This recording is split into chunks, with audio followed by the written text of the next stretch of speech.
प्रभु के नाम की स्तुति हुआ आए हुए सबको एक और बार ग्रेस सेंट्रल की इस आराधना सभा में हम स्वागत करते हैं। जल्दी से बगल में कोई बैठा है तो उसको देखते हुए कहिए कि इस भवन में आपका स्वागत है, कोई भी हो। Hallelujah, hallelujah. और कहिए कि प्रभु भला है, प्रभु भला है। पता नहीं आप क्या ढूंढते आए हो, लेकिन आप प्रभु से वो पा सकते हो। हालेलुया, आमेन। कोई पहली बार आया है तो हम आपको देखना चाहेंगे। कोई पहली बार, फर्स्ट टाइम, या फिर या आपके भाई और बहन है, मम्मी। ओह ओके, मीना बहन के भाई और मम्मी हमारे बीच में। और कौन है, कुछ हाथ दिखाना। वहाँ पर एक बहन है, यहाँ पर। हाँ यस, भूत से परिवार हमारे साथ है। भाई विमल के कजिन है, उनका पूरा परिवार जो आए उनका स्वागत है। और कोई पीछे वहाँ पर, या तालियों के साथ चलो इनका स्वागत करें। Praise the Lord, praise the Lord. और मेरे एक पुराने मित्र, हमारे परिवार के अंग है ऐसे कह सकते हैं, हमारे बीच में पास्टर जोसेफ के भाई, बड़े भाई, यानी पास्टर बिन्नी जिनको आप कहते हैं, जानते हैं बिन्नी। बिन्नी के बड़े भाई हमारे बीच में है, भाई Titus. You are welcome once. America में है लेकिन अपने माता पिता को मिलने यहाँ पर आए हुए हैं और आज हमारे बीच में है। ओके, प्रतीक भाई आपका स्वागत है। हालेलुया। वो बीच बीच में लड़ाई लड़ने जाते हैं, लेकिन प्रभु उन्हें जीत देता है और वो वापस आते हैं। Hallelujah, hallelujah, hallelujah. ओके, और भी कोई प्रार्थना का विषय है तो मुझे जरूर जानकारी आप देना। आइए हम बाइबल घोषणा की तरफ लाए। बाइबल लाए हैं तो आप बाइबल उठाए। हमारे भाई संदीप को कल एक बेटा हुआ, गांधीनगर में। कहाँ पे? गांधीनगर में ही। ओके ओके, आइए बाइबल लाए तो उठाए। हम ऐलान करने जा रहे हैं, भाई निखिल हमारी मदद करेंगे आज।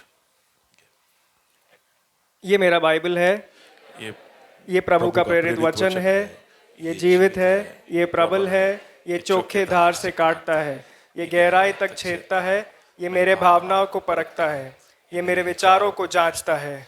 ये उपदेश के लिए, समझाने के लिए, सुधारने के लिए, शिक्षा के लिए लाभदायक है। ये मेरे वार का हथियार है, ये मेरे बचाव का रहस्य है, ये मेरे पाँव के लिए दीपक है, ये मेरे राह के लिए उजियाला है। इसने दिखाया कि मैं क्या था, ये याद कराता है कि मैं क्या हूँ, ये बताता है कि मैं क्या बनूंगा।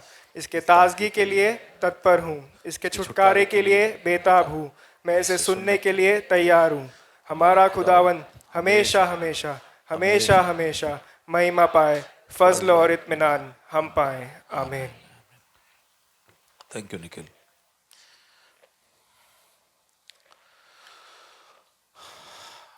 ओके, तैयार है वचन सुनने के लिए? ओके, हम आत्मा के फल के विषय में सीख रहे हैं। कैसे पहुंचे यहां तक? इस साल का हमारा थीम है अविश्वसनीय संभावनाओं का साल, the year of incredible possibilities. और हमने जाना कि परमेश्वर के बगैर ये असंभव है। तो परमेश्वर को कैसे हमारे जीवन में, हम दिनचर्या में, हमारे रोजमरोज की जिंदगी में कैसे हम प्रभु को अनुभव कर सकते हैं, कैसे उसको शामिल कर सकते हैं, वो कैसा होना चाहता है, तो वो समझने के लिए हम बाइबल की शुरुआत से देखते आए। हमने परमेश्वर के प्रारंभिक प्रकटीकरण या प्रकाशन को देखा, जिसमें हमने उसको एल शडाई के रूप में देखा। फिर हमने मूसा के समय से याहवे के रूप में देखा।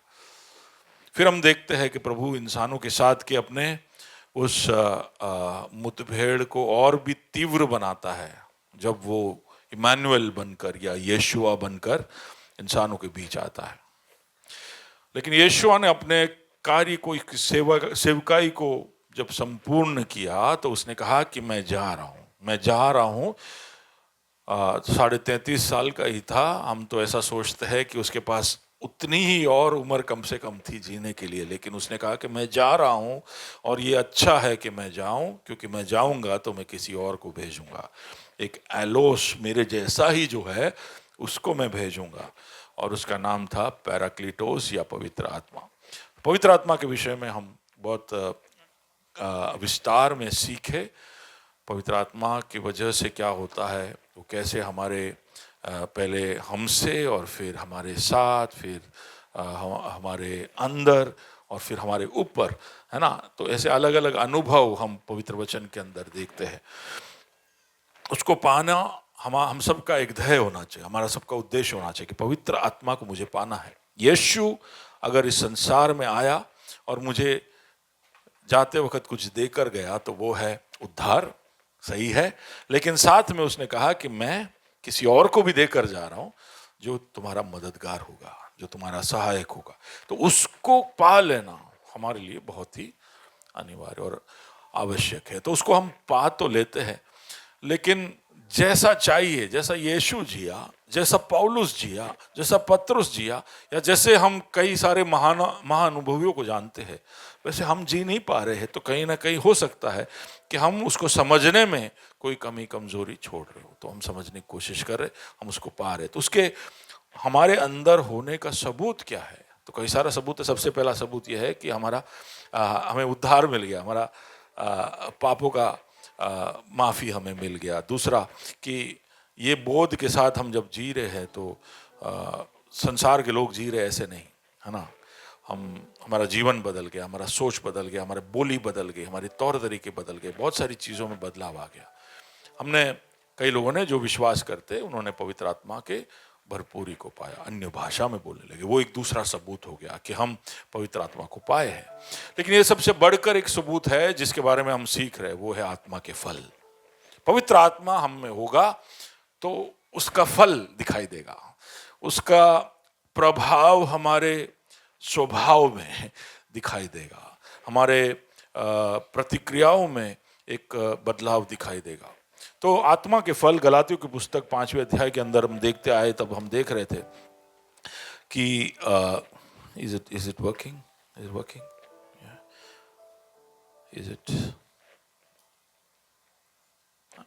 यू आर डूइंग दैट,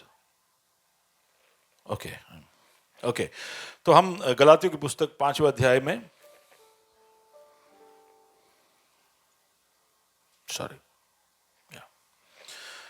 गलातियों की पुस्तक 5वें अध्याय में देखते आ रहे।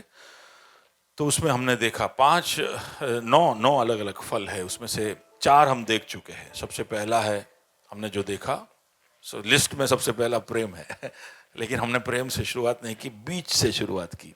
5वां नंबर वो है करुणा, काइंडनेस या मेहरबानी। उसके बाद हमने देखा धीरज, पेशेंस। उसके बाद हमने देखा भलाई, गुडनेस। ये सब हमने एक डेढ़ घंटे तक सुना है। तो अगर आप वो प्रचार सुनना चाहते हो तो YouTube के लिंक खोलकर आप उसको देख सकते हो। पिछले हफ्ते हमने विश्वास योग्यता, विश्वसनीयता के ऊपर देखा, है ना। आज हम ऐसा सोच रहे हैं कि ये चारों चीजें अगर हम में है और हम करुणा दिखाते, धीरज को दिखाते, भलाई दिखाते, विश्वास योग्यता हमारे जीवन में दिखाते, आगे बढ़ते जाए,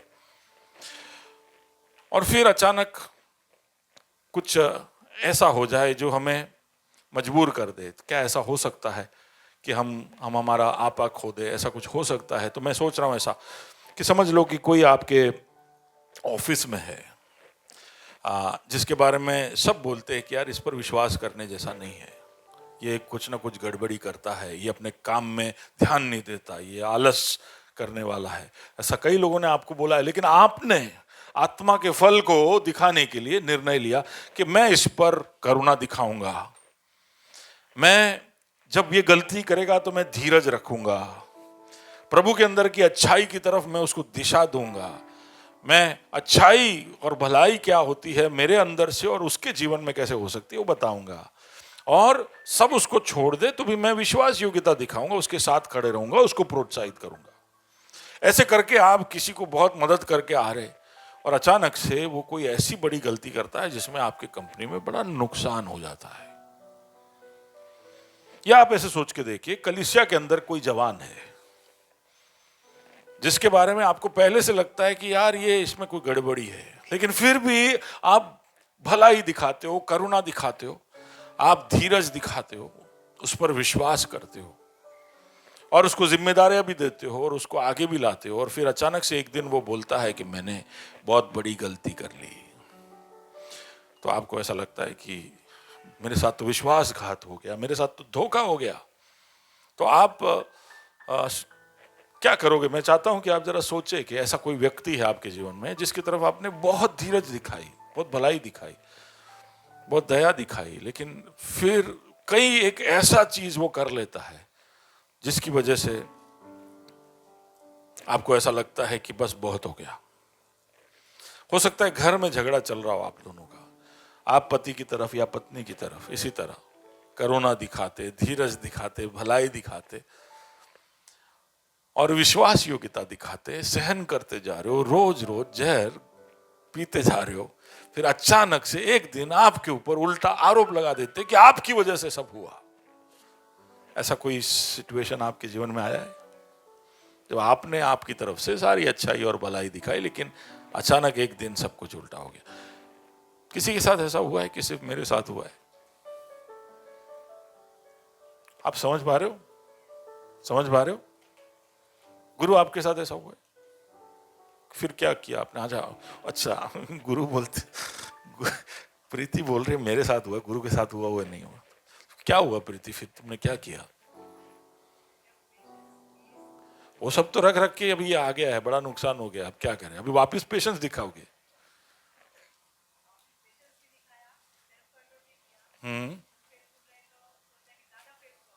ओके, और फिर अगर अब वो गलती करे तो क्या करोगे? हैं?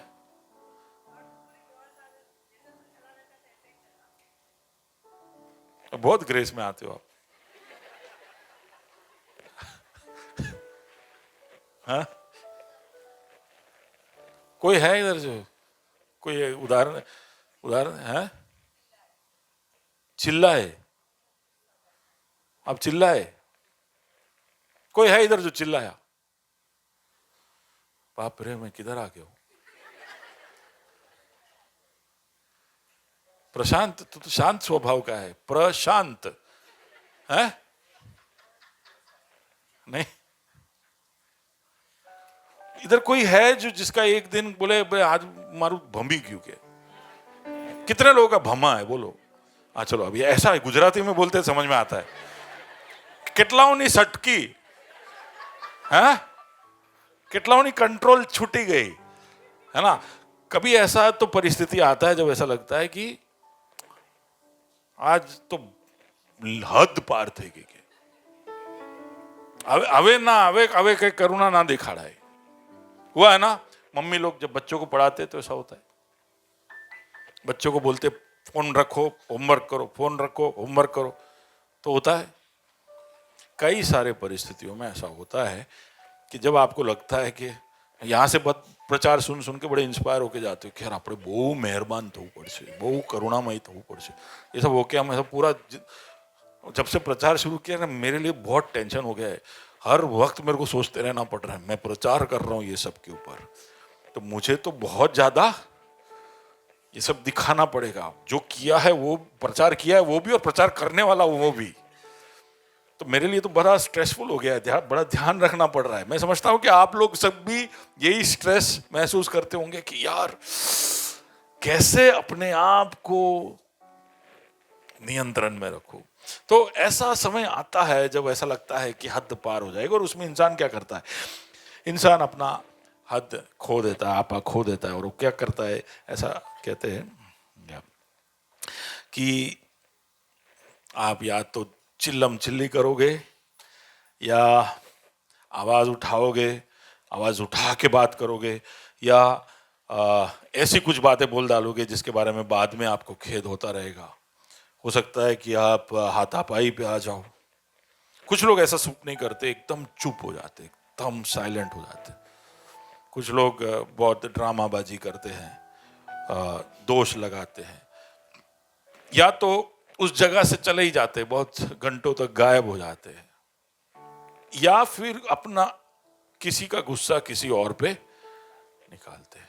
जब हद पार हो जाती है, इंसान के चीजों को समाने की हद पार हो जाती है, तो इंसान इस तरह की हरकतें करता है।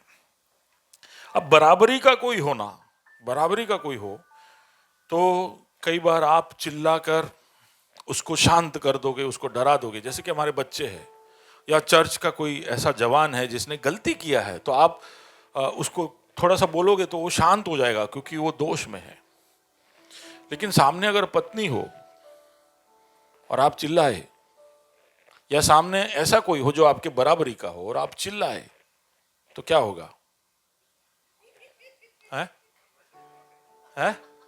वापस चिल्लाएंगे, फिर क्या होता है? हाँ, तो क्या हो जाता है? हाँ,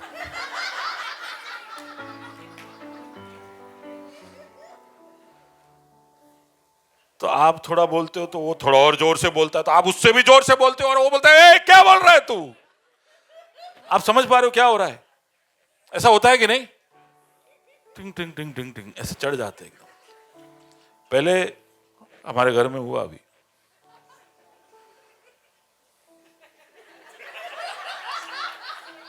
मैंने बच्चों के बीच में हुआ। सब लोग खुश हो रहे थे, आए पास्टर चिल्लाया। तो रात को 1 बजे मैं सो रहा हूँ, गहरी नींद में हूँ, धीरे से आवाज शुरू हुआ, फिर आवाज हमारे कमरे तक आया, फिर कमरे के बाहर, फ्लैट के बाहर गया, फिर मुझे लगता है 1 बजे सारे सोसाइटी वाले जाग के देख रहे थे कि क्या हो रहा है। बहनों में झगड़ा हो गया, तो क्या होगा? दोनों का कोई ना कोई तार टूट गया और दोनों एक दूसरे पे चिल्लाने लगे। एक बोले मैं तो इतने समय के बाद आई हूं, दूसरे बोले कि मैं छोटी हूं तो क्या हो गया। समझ पा रहे हो ना? अभी ज्यादा नहीं बता रहा हूं, नहीं तो ये लोग इतना बोल दिया, उसके लिए मेरे को बहुत कुछ सुनाएंगे आज। ओके, इसको बोलते हैं इमोशनल मिररिंग। हर बार सामने वाला जो इमोशन लेके आता है, आप ध्यान रखना, आपका इमोशन सबसे पहला वही वाला होगा। तो कोई खुशी, कोई ऐसे हंसते आपके सामने आएगा तो आपके लिए बहुत मुश्किल है नहीं हंसना, तो आप भी स्माइल कर ही लोगे। अच्छा, हम जब बाहर जाता हूँ, भारत के बाहर जाता हूँ, कोई भी होता है सामने, कोई भी अजनबी भी होगा ना, तो अगर वो मेरे सामने देखेगा तो ऐसे गुड मॉर्निंग ऐसा बोल के हंस के जाएगा। इंडिया ही एक ऐसा देश है जहां पर कोई एक दूसरे को देखता नहीं, कुछ बोलता नहीं, ऐसे ही जाता है एकदम सीरियस।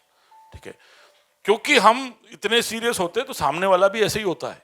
लेकिन यही इंडियन जब बाहर जाता है, सामने वाला हंसता है तो हम भी हंसते हैं। हम कई बार सामने वाले की प्रतिक्रिया में ही हमारे भाव को दिखाएंगे। इसलिए आप शुरुआत करो ना, आप अच्छे प्रतिक्रियाओं को लेकर आप बाहर सामने वालों के सामने जाइए। तो मिररिंग बोलते हैं इसको, emotional mirroring. We have to be careful. सामने वाला कौन से, कोई भी हमारे आपके सामने जब आएगा तो वो जो इमोशन लेके आएगा, आपका पहला प्रतिक्रिया होगा कि वही इमोशन में आप जवाब दें। तो we have to be careful. अच्छा, और फिर क्या होता है कि चलो तुरंत तो झगड़े और चिल्लम चिल्ली सब हो जाता है। कई बार इसकी वजह से झगड़े बहुत बढ़कर रिश्ते टूट जाते हैं। रिश्तों में लोग एक दूसरे को चोट पहुंचाते हैं, एक दूसरे के लिए जो सम्मान है वो हम खो देते हैं। कई बार हम जज्बाती दीवार बना देते हैं, इमोशनल वॉल्स। चिल्ला हम सोचते कि थोड़ी देर चिल्ला लिया और सब ठीक हो गया, ऐसा नहीं। हम जब चिल्लाते हैं, हम एक दूसरे को जब कोसते हैं, तो आपको पता भी नहीं होगा कि आपके अंदर किस तरह आपके दिल के ऊपर एक ऐसा दीवार बन जाता है। बाद में उस व्यक्ति को आप तक पहुंचना मुश्किल हो जाता है। आप चाहते नहीं थे कि ऐसा हो, लेकिन ऐसा हो गया। अब आपके लिए भी मुश्किल हो रहा है और उनके लिए भी मुश्किल हो रहा है कि आप दोनों संपर्क में आए। तो कई बार इस तरह से चिल्लम चिल्ली करने से या अपने आपे को खो देने से हम रिश्तों में जो सम्मान है उसको खो देते हैं। रिश्तों में हम दीवार खड़ा कर देते हैं। हमारी गवाही जो बिगड़ती है, जिसकी वजह से हम बाद में फिर कोई अच्छा बात बोले तो भी लोग बोलेंगे तू चुप रहे। तू मत बोल, तू मत सिखा मेरे को, तो हमारी गवाही और हमारी सेवकाई उसके लिए अड़चन हो जाता है। ओके, तो इसके लिए क्या करना चाहिए? What is the response, what is the alternate response? अगर कोई चिल्ला के आपकी तरफ आता है, किसी ने अपना आपा खो दिया, कोई कुछ चिल्लम चिल्ली या जो बोलते कुछ आपको अनाप शनाप सुना रहा है, तब आप क्या करोगे? उसका ऑल्टरनेटिव क्या है और क्या कर सकते हैं? तो हम जानते हैं कि यीशु ने ऐसे बताया, बाइबल में हम सीखते हैं और इतिहास भी इस बात का गवाह है कि जब कोई ऐसे क्रोध होकर आए तो आपको बड़े शांत होकर नीची आवाज में जवाब देना है। हेलो, जल्दी से, ये मौका है, बगल वाले के हाथ को पकड़िए और कहे कि कोई ऊंची आवाज में आपसे बात करे तो आपको आवाज नीची करनी है। मुश्किल है ना? जिनसी बोल सिंसी को, सिंसी नहीं, जिनिल तू बोल सिंसी को।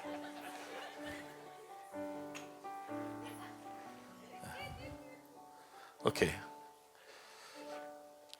आपके इमोशन को कंट्रोल में रखना है। आप देखिए, हम चिल्लाते इसलिए क्योंकि हम जानते हैं कि हमारे अंदर पावर है, स्ट्रेंथ है, हम दिखा सकते हैं, इसलिए हम, तो उस स्ट्रेंथ को कंट्रोल में रखना है।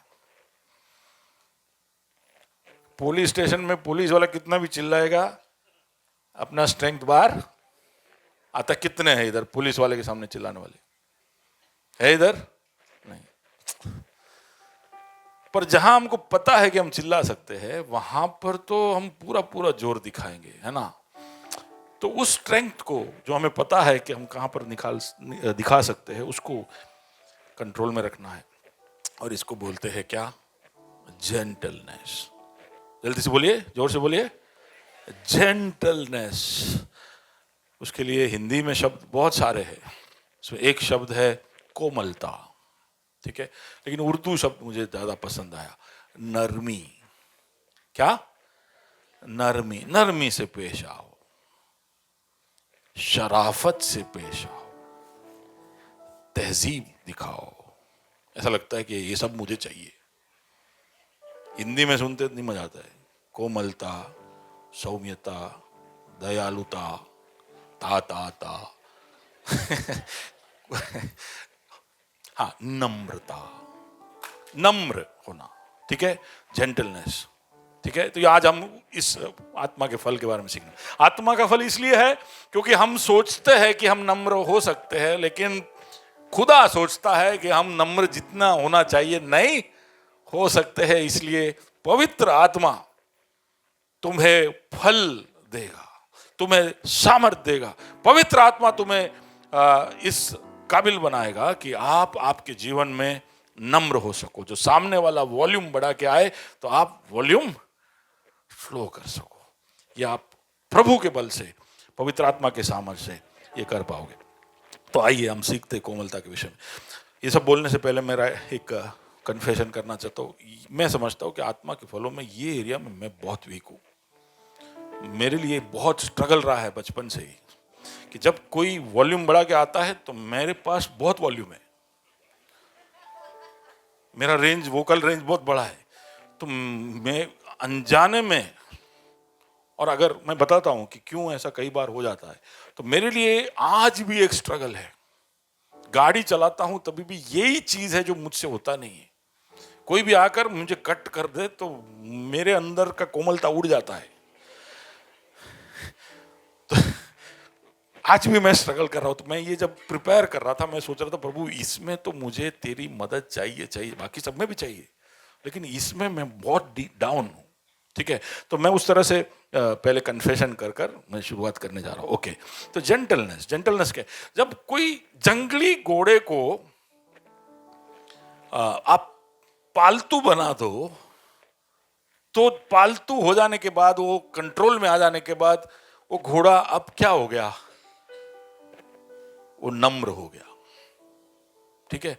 यानी उसका मतलब है, हम ऐसा सोचते हैं कि नम्र होना या कोमलता एक कमजोरी है। We think it is a weakness, पर वो वीकनेस नहीं है, कई बार हम यही सोचकर हम नम्रता नहीं दिखा पाते, किसी के सामने झुक नहीं पाते, हम अपने आप को शांत नहीं रख पाते, क्योंकि मैं अगर वो चिल्ला के और मैं शांत हो जाऊंगा तो वो समझेगा और दुनिया समझेगी कि मैं कमजोर हूं। लेकिन बाइबल जब नम्रता के विषय में बता रहा है तो वो बता रहा है वो ताकत को नियंत्रण में जब रखते हैं उसको बोलते हैं नम्रता। ठीक है, तो एक जंगली घोड़े को आप संयम में ला दो, उसको कंट्रोल में ला दो, तो वो फिर कैसा हो जाता है, उसको बोलते हैं नम्रता या कोमलता। या आग जो है, जो पूरे जंगल को जला सकता है, वो जब एक लालटेन के अंदर या आपके हॉट प्लेट के ऊपर नियंत्रित होकर जलता है, तब वो एक जेंटल फ्लेम है, एक जेंटल फायर है, वो एक नम्र। एक चाकू जिससे किसी को भी मार दिया जा सकता है, एक सर्जन के हाथ में आता है तो वो किस तरह से पूरा सर्जरी करता है, वो नियंत्रण में रहने वाला चाकू है। समझे आप? तो वो है नम्रता। एक छोटा सा बच्चा जब एक बुजुर्ग या बड़े व्यक्ति के हाथ में किस तरह से वो उसको पकड़ता है, तो मैं तो पकड़ता ही नहीं हूं। मैं बोला ना, मैं ये एरिया में बहुत वीक हूं, मुझे बहुत डर लगता है कि मैं कहीं कस के ना पकड़ लूं और बच्चे को चोट ना लग जाए।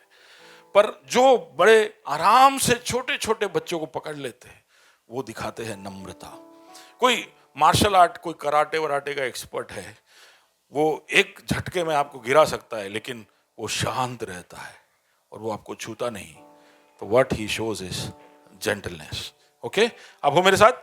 ओके। हिंदी में इसका एक और शब्द है, नम्रता का एक और शब्द है सभ्यता। जोर से बोलिए, सभ्यता। सभ्यता समझते हो क्या है? सिविलाइज्ड। हम जंगलियों को ये सभ्य बनाता है। ठीक है, एक जंगली समाज को जेंटलनेस सभ्य बनाता है। तो अगर आप कोमलता से पेश आओगे, दूसरों के साथ बात करोगे, तो आप क्या हो? क्या हो? जोर से बोलिए, शांति बहन बोलिए, क्या? सभ्य हो। यानी आप चिल्लाते हो तो आप क्या हो? वापस बोलिए, जोर से बोलिए। जब आप ईंट का जवाब पत्थर से देते हो, पत्थर ईंट से नहीं लेकिन जुबान से ही, तब क्या होते हो आप? बोलिए बोलिए। नहीं नहीं, दूसरा भी शब्द है उसका। हाँ, जंगली। जोर से बोलिए। मैं आपके बगल में जो उसको बोले मैं जंगली नहीं हूं।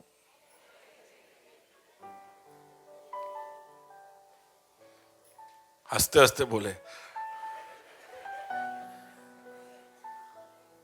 ग्ली नहीं हूं, आई डोंट ग्ली। नहीं, जंगली। ओके, मेरा दिमाग भी ना। ओके, हमारे अंदर के जो जंगली प्रवृत्ति है या प्रकृति है, उसको जब हम शांत करते हैं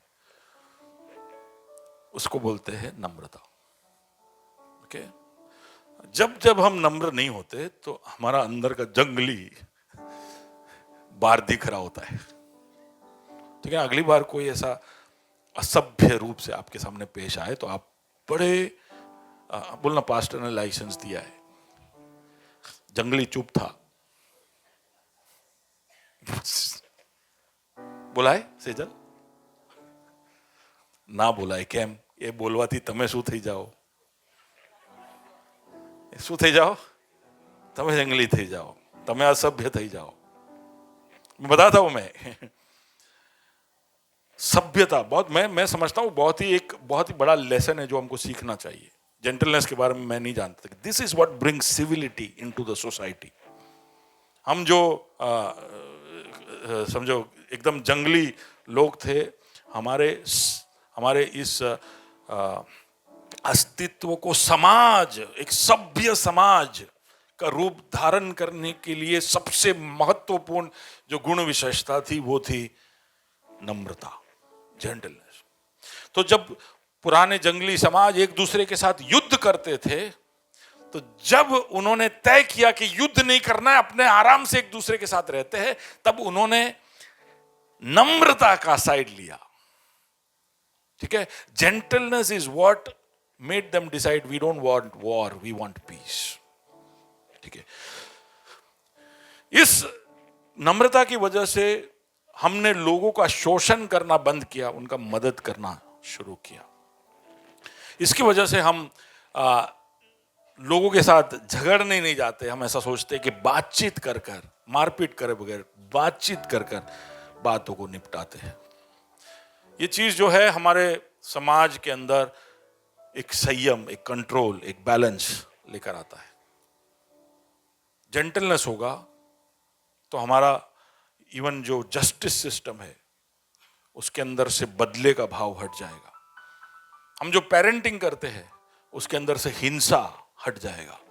हमें से कई लोग समझते हैं पेरेंटिंग का मतलब है कि मार मार के सीधा करना, पर उसके अंदर से अगर आपके अंदर नम्रता या कोमलता या नरमी से पेश आने की वो तहजीब आ जाएगी तो आप समझ जाओगे कि आपको हिंसा नहीं करना है। सारे लीडर, नेता, अगुओं के अंदर से तानाशाही हटा देता है कोमलता या नम्रता। असफलता का भय आपके अंदर से हटाता है कोमलता। सच्चाई के अंदर प्रेम लेके आता है कोमलता। सबको सम्मान देने के लिए मजबूर करता है कोमलता। तो हम गाड़ी के बारे में देख रहे थे, तो करुणा जो है वो गाड़ी के हेडलाइट के जैसा है। करुणा जो है वो गाड़ी के हेडलाइट जैसा है।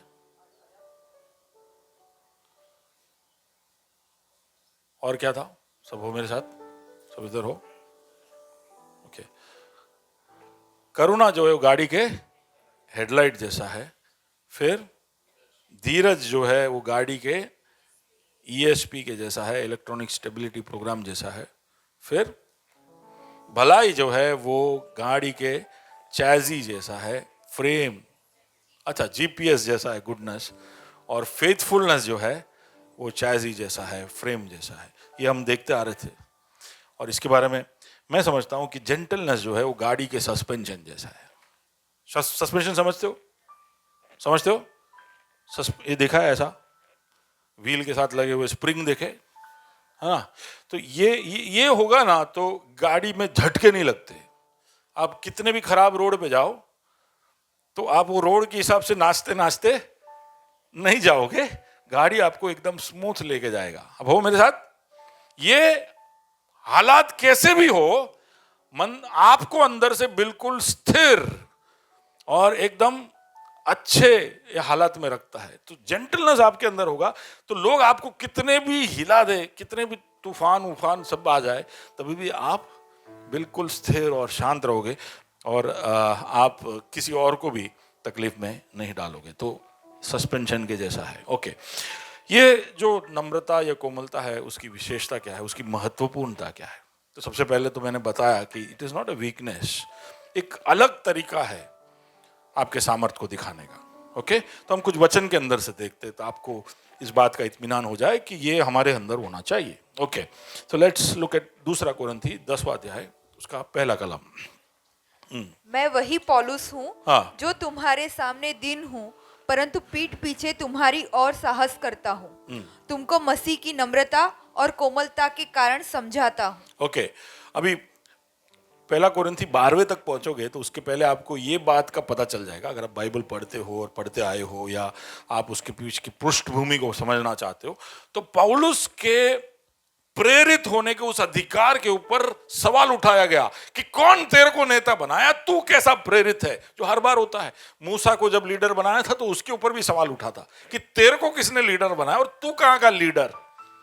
तो इस तरह के सवाल उठाए जाते हैं कई बार, और कई बार जब अधिकार में है, ताकत में जो लोग हैं उनके ऊपर सवाल उठाए जाते हैं, तो इस तरह के सवालों की तरफ की उनकी प्रतिक्रिया नम्रता से भरी हुई नहीं होती है, वो बड़े जोर से आते हैं। लेकिन पौलुस कहता है, वो जवाब दे रहा है कि तुमने मेरे प्रेरित होने के उस अधिकार या उस नियमित मुझे जो किया है प्रभु ने, उसके खिलाफ जब आपने सवाल उठाया है तो उसके जवाब में मैं क्या बोल रहा हूं? वापस पढ़िए। मैं वही पौलुस हूँ, मैं वही पौलुस हूँ जो तुम्हारे सामने दीन हूँ। तुम्हारे सामने दीन हूं, जब मैं दूर होता हूं। परंतु पीठ पीछे तुम्हारी ओर साहस करता हाँ, हूँ। पीठ पीछे ऐसा सब हिंदी में, इसलिए इंग्लिश बाइबल भी पढ़ते जाना, नहीं तो ऐसा लगेगा पीठ पीछे। ऐसा नहीं है, मैं जब तुमसे दूर होता हूं, मैं तुम्हें जब देख नहीं हो रहा होता हूं, तो मैं दूर से चिट्ठी में आपको ऐसा लगेगा कि मैं बहुत ही, ये तो बड़ा तानाशाह है यार, अपने आप को समझता क्या है, चिट्ठी में बड़ा तीव्र शब्दों में लिखता है। हेलो, किसी के साथ ऐसा हुआ है कि आपने व्हाट्सएप पे बात की और आपको लगा कि झगड़ा हो गया, फिर बाद में उसको आमने सामने मिले तो ये क्या झगड़ा हुआ? ऐसा हुआ है आपके? ऐसा हुआ है? हुआ है? मयूर, ऐसा हुआ है? मेरा और मयूर का व्हाट्सएप पे बातें चल रहा था, हम दोनों को ऐसा लगा कि झगड़ा हुआ, लेकिन आमने सामने मिले तो सब नॉर्मल ही है, हंसी रहे है ना। देखो वो भी हंस रहा है। जब हम टेक्स्ट पे बात करते हैं तो उसके अंदर से इमोशन निकल जाता है, तो कई बार ऐसा लगता है कि क्या हो रहा है। तो टेक्स्ट पे ज्यादा महत्वपूर्ण बात हो तो फोन उठाओ, फोन लगाओ और बात करो। सुन रहे हो? जल्दी से ये बात बाजू वाले को बोलो, बहुत सारे झगड़े ऐसे ही बंद हो जाएंगे। हमको फोन करने में, बात करने में तकलीफ होता है, टेक्स्ट पर आई ब्रेक ऑफ, हवेली नहीं मली अपड़े। हेलो, ऐसे मत करो, ठीक है? आमने सामने, ओके, आमने सामने बात करो, ओके। पौलुस कहता है कि मैं जब पीठ पीछे, यानी तुमसे दूर हूं, तो मैं बात तुम्हारी ओर साहस करता हूँ। मैं साहस करता हूं, दूर होता हूं तो मैं साहस करता हूं, क्योंकि मुझे तुमको बात पहुंचानी है, ठीक है? लेकिन फिर जब मैं तुम्हारे बीच में होता हूं, तब मैं कैसा होता हूं? तुमको मसीह की नम्रता और कोमलता के कारण समझाता हूँ। मैं समझाता हूं, मैं तुम्हारे साथ होता हूं। तो उसका मतलब क्या है कि कितना भी तीव्र आपके सामने का प्रहार हो, आप नम्रता लेकर जाओगे तो वो प्रहार शांत हो जाएगा। आप हो मेरे साथ? Are you with me? दूसरा पढ़िए, नीति वचन 15 उसका 1। कोमल उत्तर सुनने से गुस्सा ठंडा हो जाता है। कोमल उत्तर सुनने से, सुलेमान लिख रहा है, गुस्सा ठंडा हो जाता है। ठंडा हो जाता है। कोई भी ऐसा एकदम करके आए सामने आप, अच्छा, कुत्तों में देखा है कभी कैसा होता है? कुत्तों का लड़ाई देखा है? वो झगड़ा शांत कब होता है? जब दोनों दांत निकाल रहे होते हैं तो झगड़ा चलता ही रहता है, लेकिन एक दुम दबा के वो जेंटल हो जाता है तो लड़ाई, सब ऐसे चारों बाजू दौड़ दौड़ के आते हैं, तो वो एक जो है वो मेरा कोई लड़ाई नहीं तुम्हारे साथ। अच्छा, अभी मैं आपको दुम दबाने को नहीं बोल रहा हूं, लेकिन मैं उसके अंदर जो कोमलता की वजह से जो झगड़ा खत्म हो जाता है, ठीक है? बाइबल कहता है कि कोमल उत्तर सुनने से गुस्सा ठंडा हो जाता है। गुस्सा ठंडा हो जाता है। आगे कुछ लिखा है क्या उसमें? हाँ। परंतु कटु वचन से क्रोध भड़क उठता है। क्रोध भड़क उठता है। कुछ ऐसा बोल देते हैं हम, और गुस्से में, क्रोध में, क्योंकि हमको भी दर्द हुआ होता है, तो हम ऐसा कुछ बोल देते कि सामने वाला फिर वो छोड़े ही ना, हम पर चढ़ बैठे। ओके, तो कोमल उत्तर दोगे तो जो गुस्से का साइकिल है उसको आप ब्रेक करते हो। नहीं तो क्या है कि आपने एक बोला, मैंने भी छोड़ा नहीं, मैंने भी बराबर जवाब दिया, फिर तो सामने वाला थोड़ी छोड़ेगा, उसने तो शुरुआत किया था, तो वो बोले हवे तो हूँ वधारे नाखिस। क्रिकेट के मैदान में देखा है आपने, झगड़ा एक बार शुरू होता है तो पूरा दिन चलता है कि मैंने ऐसा कि तूने ऐसा कि मैंने ऐसा। बॉलर और बैट्समैन एक दूसरे से बात करते ही रहते हैं, समझ रहे हो? ये हर जगह पर है। झगड़े शुरू हो गए और आपने छोड़ा नहीं तो एक साइकिल के जैसे ये चलते ही रहता है। तो इसको रोकना है तो कोमल उत्तर देना है। झगड़ा करने कब आएगा? कोई आएगा और आप कोमल उत्तर दोगे तो वो झगड़े का शॉर्ट सर्किट हो जाएगा, बंद हो जाएगा। ओके, अब सुनिए नीति वचन 25 उसका 15। धीरज धरने से न्याय मनाया जाता है और कोमल वचन हड्डी को भी तोड़ डालता है। तो जोर से बोलिए, कोमल वचन, जोर से बोलिए, हड्डी को भी तोड़ देता है। कोमल वचन में इतना ताकत है, ऐसा सुलेमान कहता है। हड्डी को तोड़ना इतना आसान नहीं है। आप कितना भी मुक्का मारो, आप कितना भी चिल्लाओ, हड्डी नहीं टूटेगा। लेकिन कोमल वचन से हड्डी, कहने का मतलब ये, कल से जाके ऐसा बुलाना नहीं, भाई हड्डी टूटा नहीं, ऐसा नहीं उसका मतलब। उसका मतलब ये है कि कितना भी कठोर चीज हो वो बिल्कुल निर्मल और एकदम मुलायम हो सकता है अगर आप नम्रता से या नरमी से आप बात करोगे। ओके, तो वो एकदम सॉफ्ट हो जाएगा और आप उसकी गहराई तक पहुंच पाओगे। याकूब 3 और उसके 17 में लिखा है, पर जो ज्ञान ऊपर से आता है हाँ, वह पहले तो पवित्र होता है। तो पहले ज्ञान जो ऊपर से आता है वो पहले पवित्र होता है और फिर मिलनसार। फिर यानी पहले क्या होगा? पवित्रता। ज्ञान में सबसे जरूरी है पवित्रता। शुरुआत उसके नॉर्मल, उसके टीनेज, उसके चाइल्डहुड में जब ज्ञान हमारे पास आता है तो पवित्र होता है। लेकिन फिर क्या हो जाता है? मिलनसार, कोमल और मृदु भाव और दया और अच्छे फलों से लदा हुआ और पक्षपात और कपट रहित होता है। ज्ञान कैसा होता है वो बता रहे। ठीक है, तो आप अगर कोमलता दिखा रहे हैं तो इससे ये समझ में आता है कि इसके अंदर स्वर्ग से आया हुआ शुद्ध बुद्धि है जो अब पक्व हो चुका है, इसलिए कोमल है। सुन रहे हो? It is not weakness. कोमलता से, नम्रता से जवाब देना कमजोरी नहीं है, वो आपके बुद्धिमान होने के या पक्व होने का निशानी है। बता रहा है कि ये कई सारे स्टेजेस पार कर चुका है, तब ये पक्व हुआ है, तब ये कोमलता दिखा पा रहा है। कोई तुरंत ही नहीं दिखा पाएगा। कहने का मतलब आपके अंदर स्वर्ग से आया हुआ ज्ञान हो जो पक्व हो चुका हो, तब आप कोमलता दिखा पाओगे। गलाती 6 और उसका 1। हे भाइयों, यदि कोई मनुष्य किसी अपराध में पकड़ा भी जाए। अभी देखिए, ये बहुत ही सनसनी वाली बात है। कोई व्यक्ति अपराध में पकड़ा जाए तो अपना तेवर कैसा हो जाता है? भैया रंगे हाथों पकड़ा है, रंगे हाथों पकड़ा है। रंगे हाथों पकड़े, उसको क्या करना चाहिए? हाँ, आपने किसी को रंगे हाथ पकड़ा चोरी करते, क्या करना चाहिए? आप सच में दिल पे हाथ रख के बोले क्या करना चाहिए?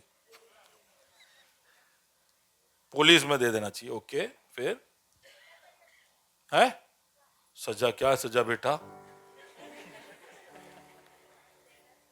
है मार देना चाहिए। आप कहां से आए हो? इतना हिंसा? कोई नहीं, आप आते रहिए, निरंतर आते रहिए। बहुत समय बाद आए ना आप। गांव चले गए, गांव बहुत खतरनाक है आपका।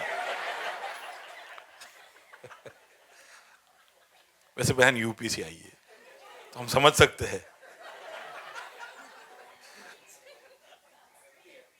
अच्छा, एमपी से हो? एमपी से तो यहां दूसरे लोग भी है।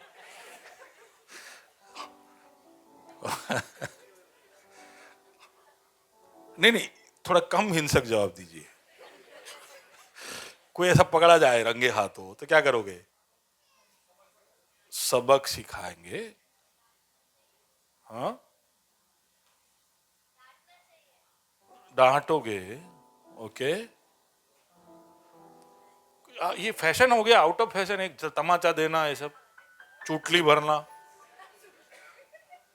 अबिगेल आज सास ससुर है, शांत है, वो बता नहीं रही है। वो कान के नीचे देना चाहिए ऐसा बोल रही है, कान पे नहीं, क्योंकि लग जाता है, उससे बहरे हो जाते। कान के नीचे मार। ओके, हाँ, फिर और कुछ? नवी क्या करे? समझा? ओके, चलो, जवाब मिल गया। आपके पास सारे तरीके, लेकिन पौलुस क्या कहता है? कहिए, पौलुस क्या कहता है? अगर कोई, वापस शुरुआत से पढ़ना, हे भाइयों, हाँ। यदि कोई मनुष्य किसी अपराध में पकड़ा भी जाए, हाँ। तो तुम जो आत्मिक हो, हाँ। नम्रता के साथ आत्मिक जो हो उन्हें क्या करना चाहिए? नम्रता के साथ ऐसों को संभालो और रंगो हाथों पकड़ा तो अंदर से क्या जागा? कमल नहीं, कोमल।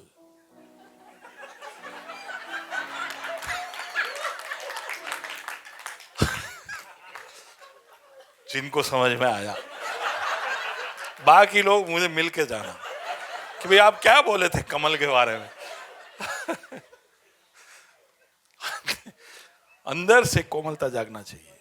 आपने किसी को पकड़ा तो अंदर से आपके अंदर की नरमी दिखनी चाहिए। पौलुस कह रहा है, सोच के देखिए हम कितनी बार गलत तरीके से किसी को जब पकड़ा है तो पेश आए हैं।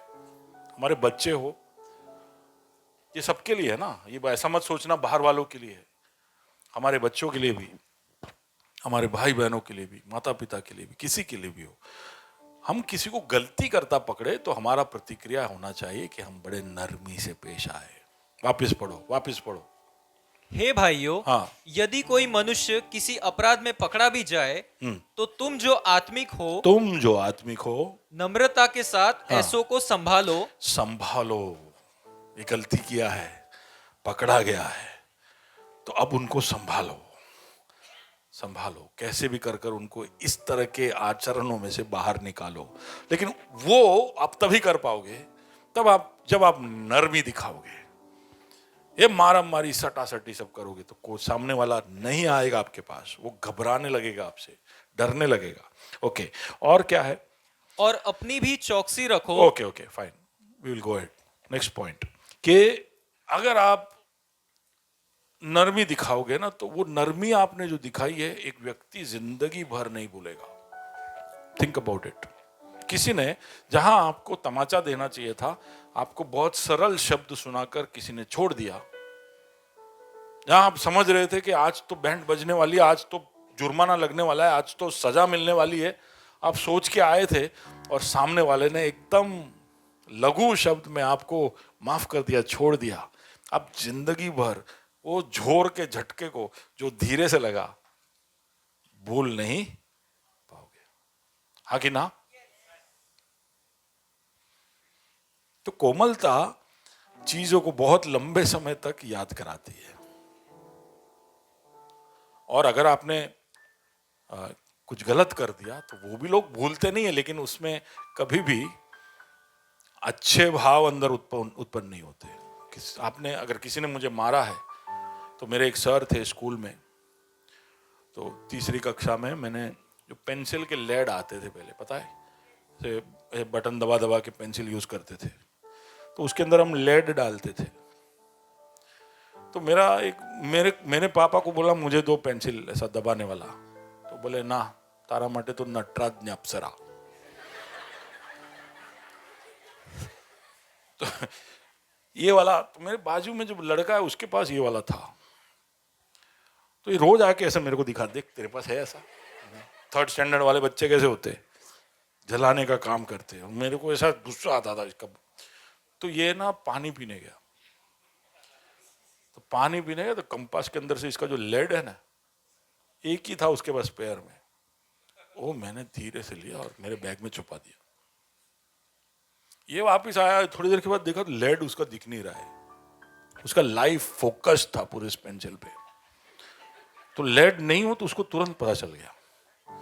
तो मेरा लेड कहाँ गया, उसने मेरे को देखा तो मेरे तो दाढ़ी में तिनका था, तो उसको पता चल गया मैंने लिया है। ए चल जियो, वापस दे मेरे को, लेड वापस दे। मैंने नहीं लिया है। तो उसने क्या किया, मेरा बैग खोल दिया, बैग खोला, अंदर से लेड निकला। मैं बोला तेरे पास तो पेंसिल, मेरे को बोला तेरे पास पेंसिल नहीं है, तू लेड क्या कर रहा है? मतलब मेरा पेंसिल घर पे। तो ये ना तुरंत मेरे को खींच के ऑफिस में ले गया, स्कूल के। हम ऑफिस में गया, चल चल चल जाते। मेरे को लगा वो अंकल मेरे जान पहचान वाले, राजन अंकल, बचपन मेरे घर पे आते, चाय वाय पीते। बोला नमक हरामी तो नहीं करेंगे।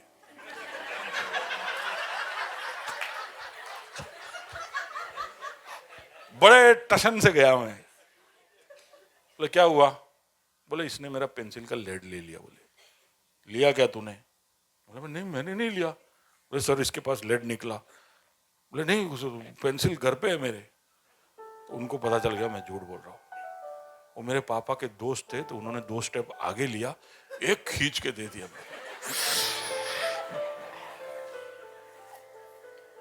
आज तक भूला नहीं हूं। 51 साल का हो गया हूं, मुझे भी याद आ रहा है।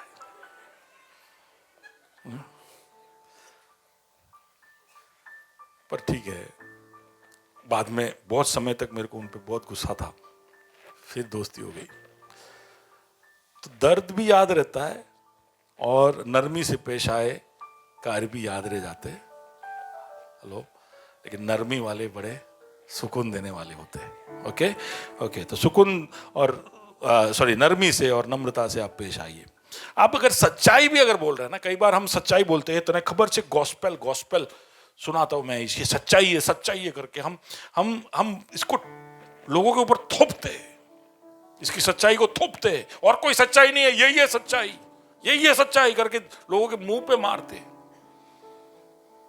इसलिए कई लोग हमको देख के दूर से भाग जाते हैं। आ गया ये सच्चाई वाला,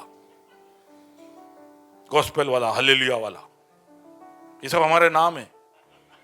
आपको पता नहीं हो तो ये बोला हालेलुया वाला आ ही गया।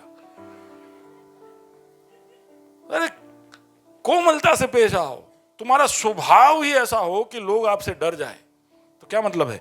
तो सच्चाई भी जब आप बोलते हो तो उसमें आप जब कोमलता से पेश आते हो तो उसमें अनुग्रह दिखाई देता है।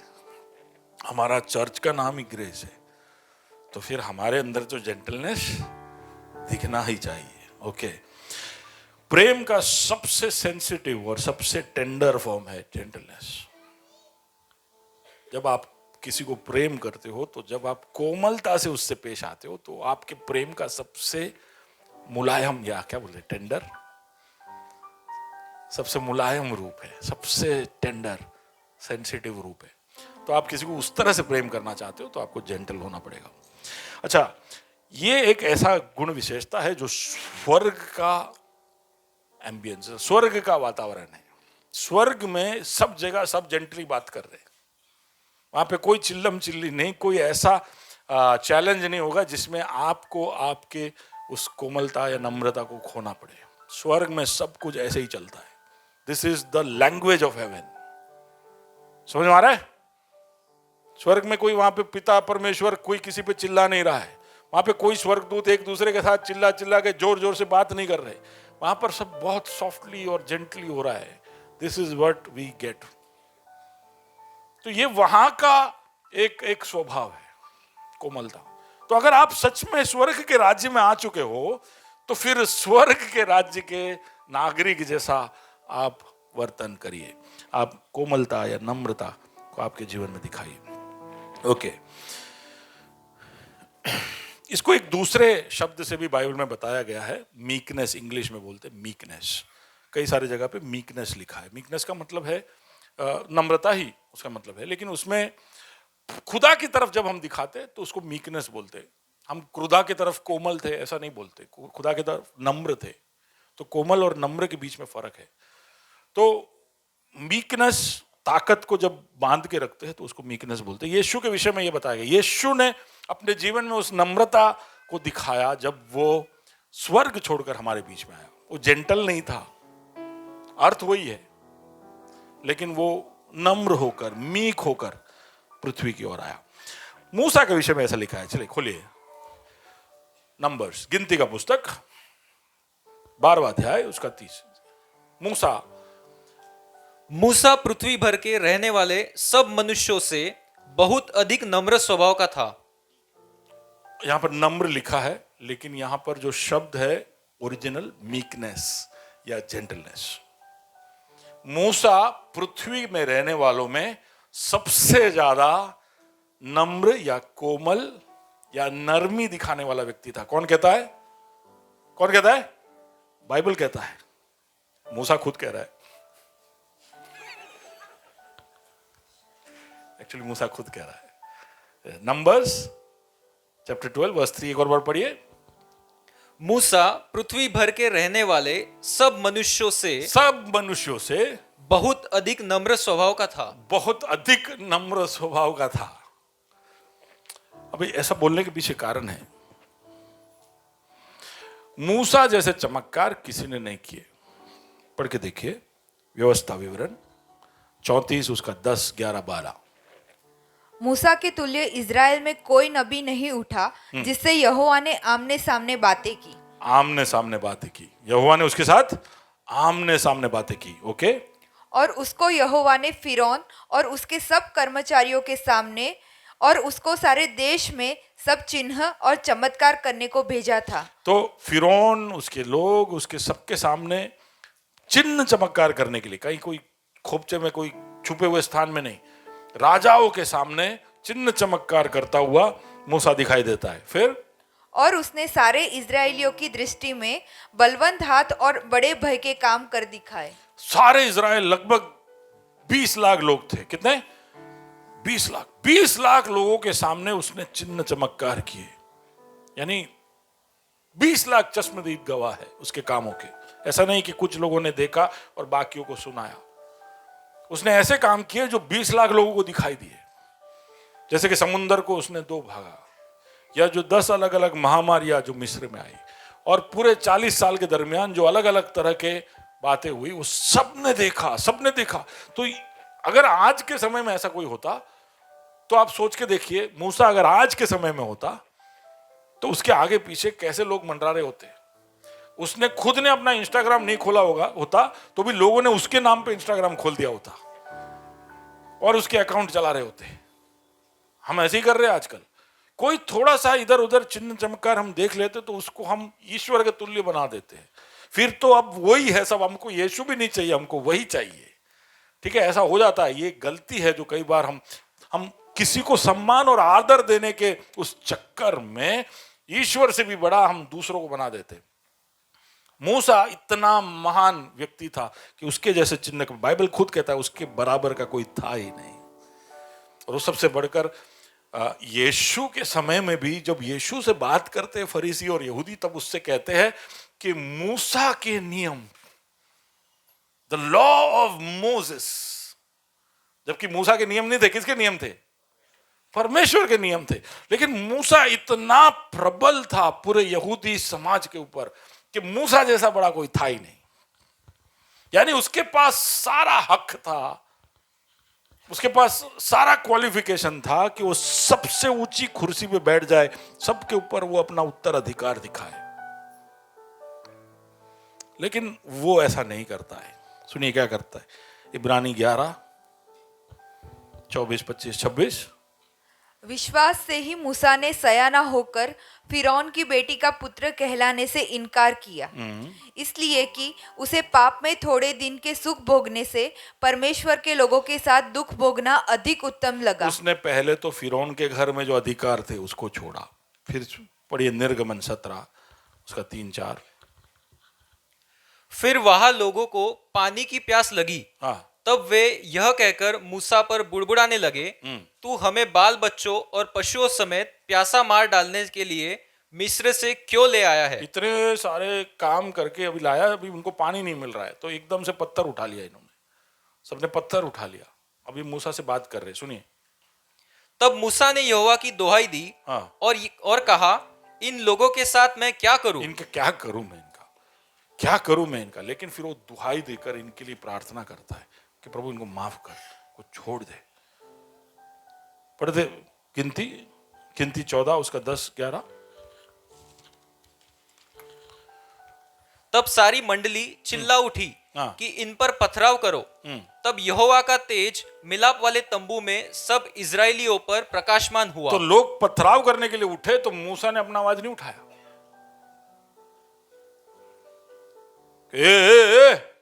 તમે બધા તો હજી पैदा भी नता થયા ત્યારથી હું છું નબી। ક્યાંથી હું લઈ આવ્યો છું જોયા નથી તમે? चिल्ला सकता था, बोल सकता था कि तुमको नहीं मालूम, लेकिन वो चुप रहता है। लोग पत्थर उठाकर उसको मारने जाते तो परमेश्वर को खुद उतरना पड़ा बचाव में। मिलाप के तंबू में परमेश्वर उतरता है क्योंकि उसको मालूम है कि मूसा कुछ नहीं बोलेगा। उसके खिलाफ उठाने वाले हर आवाज को उसने बिल्कुल चुप होकर, हारून, मिरियम, उसके भाई बहन उसके खिलाफ हुए, जितने भी लोग उसके खिलाफ हुए, वो बिल्कुल शांत रहा, क्योंकि उसको पता था कि प्रभु ने जिस चीज के लिए उसको नियुक्त किया है, उस नियुक्ति से कोई भी उसको हटा नहीं सकता है। खुदा हटाए बगैर मेरे जीवन में कुछ भी जाएगा नहीं। ऐसा भरोसा है क्या आपको? हेलो, हम जो तलवार लेके खड़े हो जाते हैं कि कौन आया मुझे, कौन से बोल, खुदा बचाव करिए, लेकिन कोमलता से, नम्रता से, शराफत से। मूसा शांत रहता है, उसके अगुवे होने के ऊपर प्रश्न चिन्ह लग जाता है, उसके ताकत को उससे छीनने की कोशिश की जाती है, यहां तक कि उसके 2 बच्चे थे। आप में से किसी को भी उसके बच्चों का नाम मालूम है? अब्राहम को हम बहुत मानते हैं, लेकिन उसने अपने बच्चों के लिए जगह बना दिया। याकूब को हम बहुत मानते हैं, उसने एक एक बच्चे को बुला बुला के आशीष दिया। दाऊद को हम बहुत मानते हैं, उसने मरते वक्त भी अपने बेटे को ही सिंहासन पे बिठाया। हेलो, ये सब का हम इज्जत करते हैं। जब गए ना, तो ये लोग सब नेपोटिज्म करके गए, बोले मेरे पीछे तो मेरे बेटे ही आएंगे। लेकिन मूसा, कोई बता सकता है मूसा के बच्चों का नाम? भाई आपको नहीं पूछा, किसी को मालूम है? कोई भी इधर? मूसा का पत्नी का नाम? Okay, Zipporah. Okay, good good. એ તો અમે ટાઈમ્સ ઓફ ઇન્ડિયા આપણે ખોલી કોઈનું વાર્તા વાંચીએ તો આની વાઈફ કોણ છે આપણે પછી ગૂગલમાં જોઈ જ લઈએ છીએ। बच्चे का नाम क्या बोले? बाइबल में लिखा है। एक का नाम गर्शोम था, एलियाजार। कौन बोला? कौन बोला? ओके, गूगल किया ना? नहीं। 2 बेटे थे मूसा के, गर्शोम और एलियाजार, लेकिन उसने अपने बच्चों के लिए कोई जगह नहीं बनाई। उसकी उस नम्रता के अंदर कि बोले नहीं, मेरे बच्चे नहीं, मेरे पीछे नेता योशुआ बनेगा। प्रभु ये सब देख रहा है स्वर्ग से कि कौन कहां पे कैसा पेज लड़ा रहा है। ओके,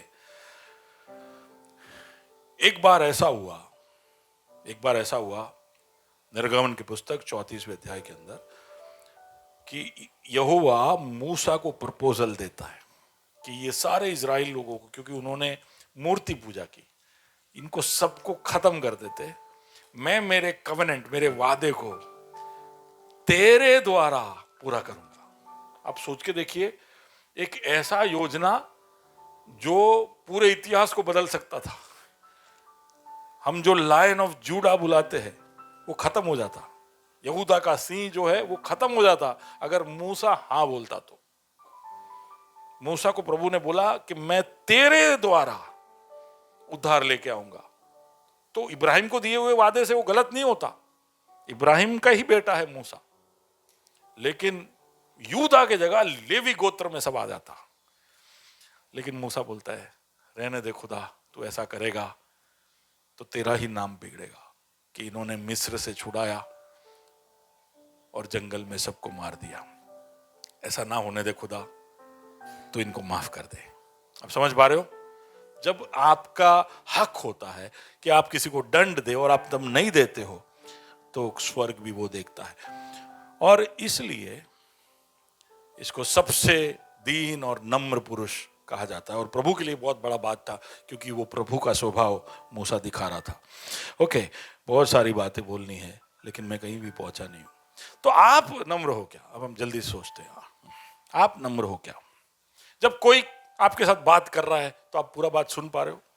सुन पाते हो? क्या आप आर्ग्यू करने लगते हो, आप जवाब देने लगते हो, आप आपका जस्टिफिकेशन देते हो, कि आप थोड़ी देर के बाद उसका सुनना बंद कर देते हो? अगर आप पूरी बात किसी की सुन नहीं पा रहे हो तो आप नम्र नहीं, यू नॉट जेंटल। दूसरा, कोई आपको कुछ सुना रहा है तो उससे भी तीखे व्यंग में आप जवाब देते हो कि तू એવું ના સમજીશ કે મને જવાબ આપતા નથી આવડતું। बोल के हम उसको दबा देते, then you are not gentle. अगर आपके अंदर सार्काज्म, टॉन्ट है. ओके.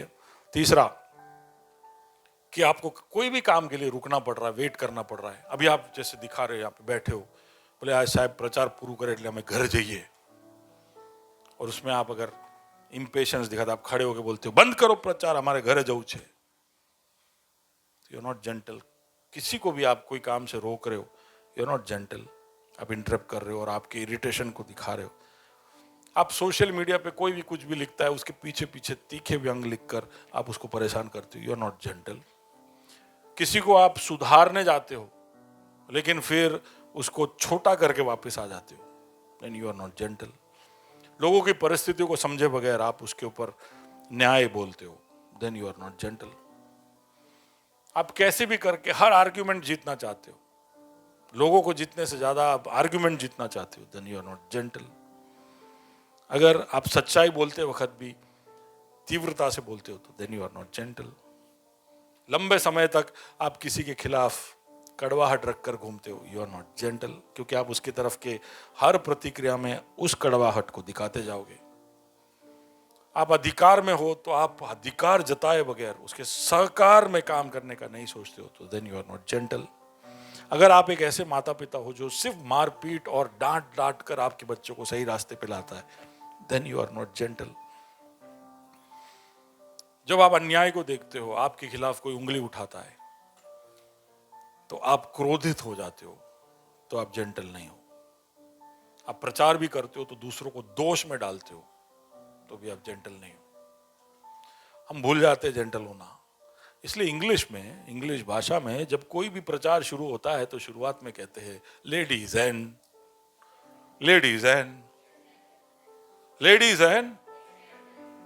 तो लेडी शब्द भी जो है वो जेंटलमैन का फीमेल शब्द है, ठीक है ना.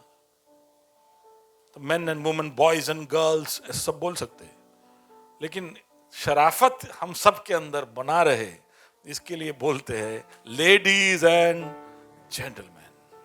तो और मेन के लिए जेंटल लगा दिया, लेडी तो समझ जाती है, थोड़ी जेंटल ऐसे भी रह लेती है, लेकिन हम जंगली लोग याद रखे, इसलिए बोला जाता है कि gentleman. Okay, are you gentle? आपको जवाब मिल गया. क्यों हम कई बार जेंटल नहीं हो पाते? जब हम सही होते हैं तो जेंटल होना मुश्किल है, सामने वाला गलत होता है जेंटल होना मुश्किल. हम सही, सामने वाला गलत, जेंटल होना मुश्किल है. हमारे अंदर से एक ताकत ऐसा उठ के आता है कि भाई नहीं, मैं क्यों जेंटल हूं, मैं सही बोल रहा हूं, आई एम राइट. वो गलत बोल रहा है, जो गलत है उसके सामने मुझे जेंटल होने की जरूरत है ही नहीं. कितने लोग ऐसे सोचते? कोई हाथ नहीं उठाना. Thank you. ओके. जब आप ताकतवर हो और सामने वाला कमजोर हो, आप ताकतवर हो, सामने वाला कमजोर हो, कैसे हो सकता है? बच्चा हो सकता है, आपका पत्नी, आपके सहकर्मी हो सकते हैं, आप कोई पोजीशन में हो, आपके नीचे काम करने वाले लोग हो सकते हैं, आप टीचर हो तो स्टूडेंट हो सकता है, आपके घर में काम करने आने वाला वो जो काम वाला है या ड्राइवर है, या माली आप होटल में जाते हो तो जो वेटर है, उसके तरफ भी जेंटलनेस दिखाना जरूरी है. हम जब क्रोध में होते, हम जब दर्द में होते, हम जब थके हुए होते, घर पे जब थके थके पहुंचते हैं तभी भी इरिटेटेड रहते हैं, हम तब जेंटल नहीं हो पाते. हमारा स्केड्यूल टाइट है, हम बर्नआउट हो चुके हैं, हम बिल्कुल थके हुए. जब हमारे पास पैसों की कमी हो, किसी के साथ हमारा पहले से ही झगड़ा चल रहा हो, हम नहीं जेंटल हो पाते. सच बोलना पड़े, एक बड़े नुकसान का हम सामना कर रहे हो, मैं बहुत सारी बातें बोल रहा हूं क्योंकि पता नहीं किसको कौन सा चीज छू जाए, कब कब हमें जेंटल होना मुश्किल हो जाता है. आप शायद समझ पाओ. तो आपके लिए क्या मायने रखता है, आप देखिए, आप सोचिए. ओके. जब हम भाग रहे होते, जल्दी में होते हैं, तभी भी जेंटल होना बहुत मुश्किल है. हमारे जेंटलनेस के खिलाफ कार्य करने वाला सबसे बड़ा हमारा अहंकार है, हमारा घमंड है कि हम कुछ है. दूसरा कि हमारा शरीर भी बोलता है कि अगर हमारे अंदर गुस्सा है तो उसको जल्दी से रास्ता दो और उसको खत्म करो, बोल के खत्म कर दो गुस्से को। हमारा शरीर आपसे हमसे कहता है कि गुस्सा आ रहा है तो बोल डालो यार, शरीर कहता है, आत्मा नहीं कहता है, शरीर कहता है कि गुस्सा आए तो जल्दी से, अभी बहुत स्थिर हो गए सब, जल्दी से गुस्सा आए तो क्या करने का, क्या करने का, गुस्सा आए तो क्या करने का, बोल देने का। ऐसा कौन बोलता है? शरीर बोलता है। गुस्सा आए तो मारती तो રહેવાનું નહીં યાર, આમ અહીંયા સુધી આવી ગયેલું, બોલે અહીંયા સુધી આમ, પછી તો मैं बोली જ નાખ્યું। वो किसका है? वो शरीर का है। वो आपका आत्मा या पवित्र आत्मा आपको उस तरह से नहीं बोलेगा, पर शरीर आपको कहेगा कि बोल देने का।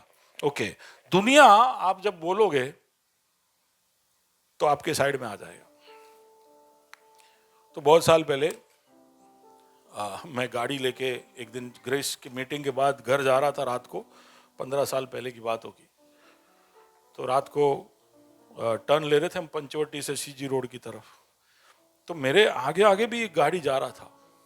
तो मैंने जैसे ही टर्न लिया तो उसने कुछ ज़्यादा ही टर्न ले लिया और मेरा गाड़ी जो है उसकी गाड़ी के पीछे जाके टच हो गया।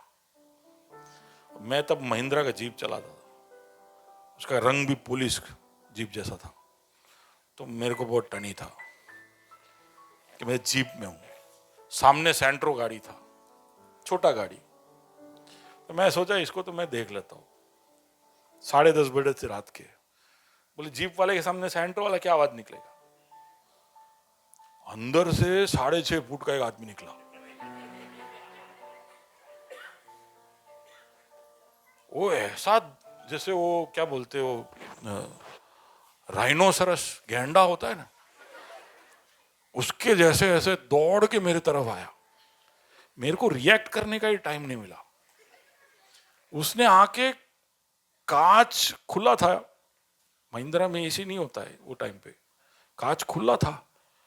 उसने आके एक हाथ चाबी पे पकड़ा, दूसरा बोची पे। ऐसा हुआ। गलती मेरा नहीं है, मैं तो पीछे हूं, पर इसने जो टर्न मारा, ऐसा टर्न मारा, वो बहुत स्पीड में था। वो मेरे को ऐसा पीछे से ओवरटेक करके उसने टर्न मारा और ये भला भला बोलने लगा। और मैं गलत था ही नहीं और मैं सोच रहा हूं मैं सही हूं, तो सब मेरे साथ होने चाहिए। मैं तो पीछे खड़ा हुई, तो आगे से ऐसे टकराया है। पर वो जोर जोर से, अरे पता नहीं, ऐसे ऐसे गाली जो पहली बार मैं सुन रहा था, ऐसे सब गालियां बोल बोल के चिल्ला रहा है। तो जितने भी लोग 10:30 बजे वहां से जा रहे हैं, भाई गुजरात में तो ऐसा है ना कि 2 लोग झगड़ते तो बोले OTT शुरू થઈ गई, सीजन 1 एपिसोड 1, सब खड़े हो जाते एकदम ऐसे, हाँ कि पहले चलो देखते हैं। सब खड़े हो गए, सब देखने लगे। और मैं बोल ही नहीं रहा हूं कुछ, क्योंकि मेरा तो बोलती बंद हो गया। मैं कोई नम्र नहीं था। कोई आप ऐसा सोच रहे पास्टर त्यारसी नम्र से नहीं, हमारी बोलती बंद है गया, मेरा जीवान ऐसे नीचे चला गया। ये इतना सब बोल रहा है और जितने भी लोग आ रहे सब उसका ही साइड ले रहे। बोले आ मोटी मोटी गाड़ी वाला कोई कहवायत नहीं के, सब लोग मेरे पे बरस पड़े। मैं तो आप एक बात समझिए, जो चिल्लाता है दुनिया उसका साथ देता है। इसलिए गुजरात वाले को ये सब मालूम है, इसलिए वो गाड़ी में से ऐसे ही निकलते, कांग्रेस को वोट नहीं देते।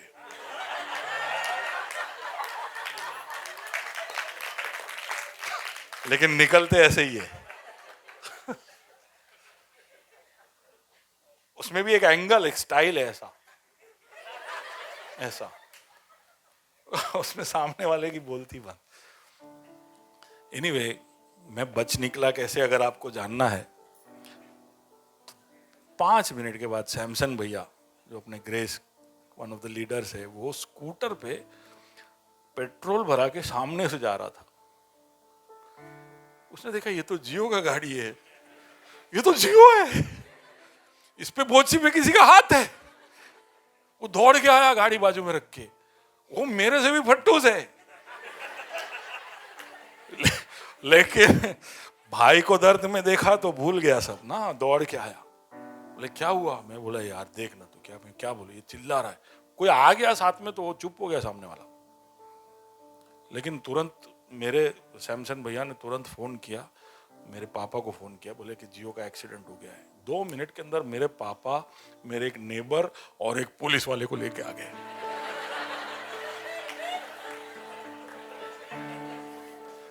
बाजू वाले को बोलो सही बाप के औलाद बनो।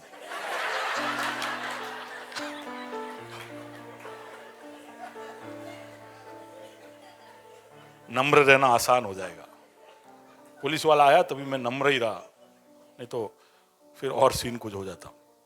एनीवे, बोले तुम्हारे आवन शू जरूरत थी, ऐसा सामने वाला बोल रहा है, तुम्हारे आवन शू जरूरत थी, हमें आमद पता ही दे। मैं तो पत रहा था वहां पे।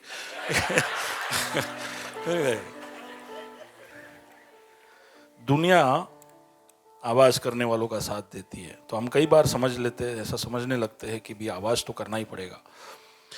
ओके, हम नम्र इसलिए नहीं होते ये सोचकर कि अगर मैं नम्र रहूंगा तो लोग मुझे सीरियसली नहीं लेंगे। और कुछ कुछ चीजें नम्र होके नहीं, भैया आप समझते नहीं हो, कुछ चीजें तो दवाइयां जैसी होती है। बच्चों को हम शुगर कोट देते हैं, लेकिन बड़े हो गए बुजुर्ग, उनको तो कड़वा दवाई देना चाहिए। उनको जैसा है बोलो तो इनको समझ में नहीं आता है, जैसे नहीं बोलो तो समझ में नहीं आता है। ऐसे बोलते, ऐसे है लोग, बोले यार इसको तो डोज देना ही पड़ेगा, कुछ लोगों को तो कड़क देना ही पड़ेगा। ये हमारा जस्टिफिकेशन है। तो बाइबल ऐसा एक्सक्लूजन नहीं देता है कि भाई सबके साथ कुछ कुछ है, उनके साथ थोड़ा सा नम्र नहीं रहो तो चलेगा, ऐसा बाइबल नहीं बोलता है। बाइबल सबकी तरफ नम्रता से पेश आने को बोलता है। कई बार हम नम्र इसलिए ये बोलकर नहीं होते कि देखो मैं तो नम्रता से ही था, आराम से ही मैं बात कर रहा था, लेकिन ये चिल्लाने लगा, इसने आवाज पहले उठाई। मैं आराम से, नहीं तो मेरे पास है रिकॉर्डिंग, मैं फोन का रिकॉर्डिंग सुना था, देखो मैं आराम से ही बात कर रहा था। थोड़ी देर के बाद तो सामने वाले ने किया, तो फिर अब मेरे को तो क्या मिल गया, लाइसेंस मिल गया। याद है ना, फेथफुल इन लिटिल थिंग्स, याद है, छोटी बातों में विश्वास योग्यता। अरे भूल गए संडे का प्रचार। छोटी बातों में विश्वास योग्यता, दूसरा पैसों के मामले में विश्वास योग्यता, तीसरा अरे अपने को कुछ देना पड़ेगा सबको, हैं? मुक्का वो बोल रहा है सबको नोट देना पड़ेगा। अरे इतना तो याद रखो, छोटी बातों में विश्वास योग्यता हमें दिखानी है। ओके, तो सामने वाला ना हो तो भी हमको नम्र रहना पड़ेगा। कई बार हम सोचते हैं कि भाई नहीं, कुछ कुछ चीजें स्ट्रांग होकर नहीं बोलेंगे, बच्चों की तरफ खास करके, कि ना है तो ना नहीं बोलेंगे ढंग से, तो हो सकता है आप आपकी बुद्धि का इस्तेमाल करिए। Okay, please help me, it's not going. Okay, next, stop working, या नेक्स्ट। ओके, हाँ, मैं तो बहुत जोर से ही बोलता हूँ, ये मेरा एक एक्सक्यूज था। मेरा तो आवाज ही ऐसा है ना अभिगेल, अपना तो आवाज ही ऐसा है। आप विवेक को पूछो, मैंने आज तक उसका आवाज मैंने नहीं सुना है, सुनीता ने सुना होगा, मैंने नहीं सुना है। वो आराम से ही बात करता है, पर मेरा आवाज ऐसा ही है। तो हमारा लीडरशिप मीटिंग होता है ना, तो कई बार 3-4 लीडर एक साथ खड़े होकर बोलते, जियो धीरे से बोल। मैं तो नॉर्मली बोल रहा होता हूँ, फिर मैं घर गया एक दिन मेरे गांव, तो वहां बात चल रहा था, तो उसमें मेरे पापा बोलने लगे, तो मैं पापा को बोल रहा हूँ, पापा धीरे से बोलो। तो पापा बोले मैं धीरे से तो बोल रहा हूं। तो मुझे समझ में आ गया कि प्रॉब्लम कहां शुरू हुआ। मेरे पापा आज शाम को या कल ये वीडियो देखेंगे, फिर मेरे को बोलते यार तू कुछ भी बोलता है।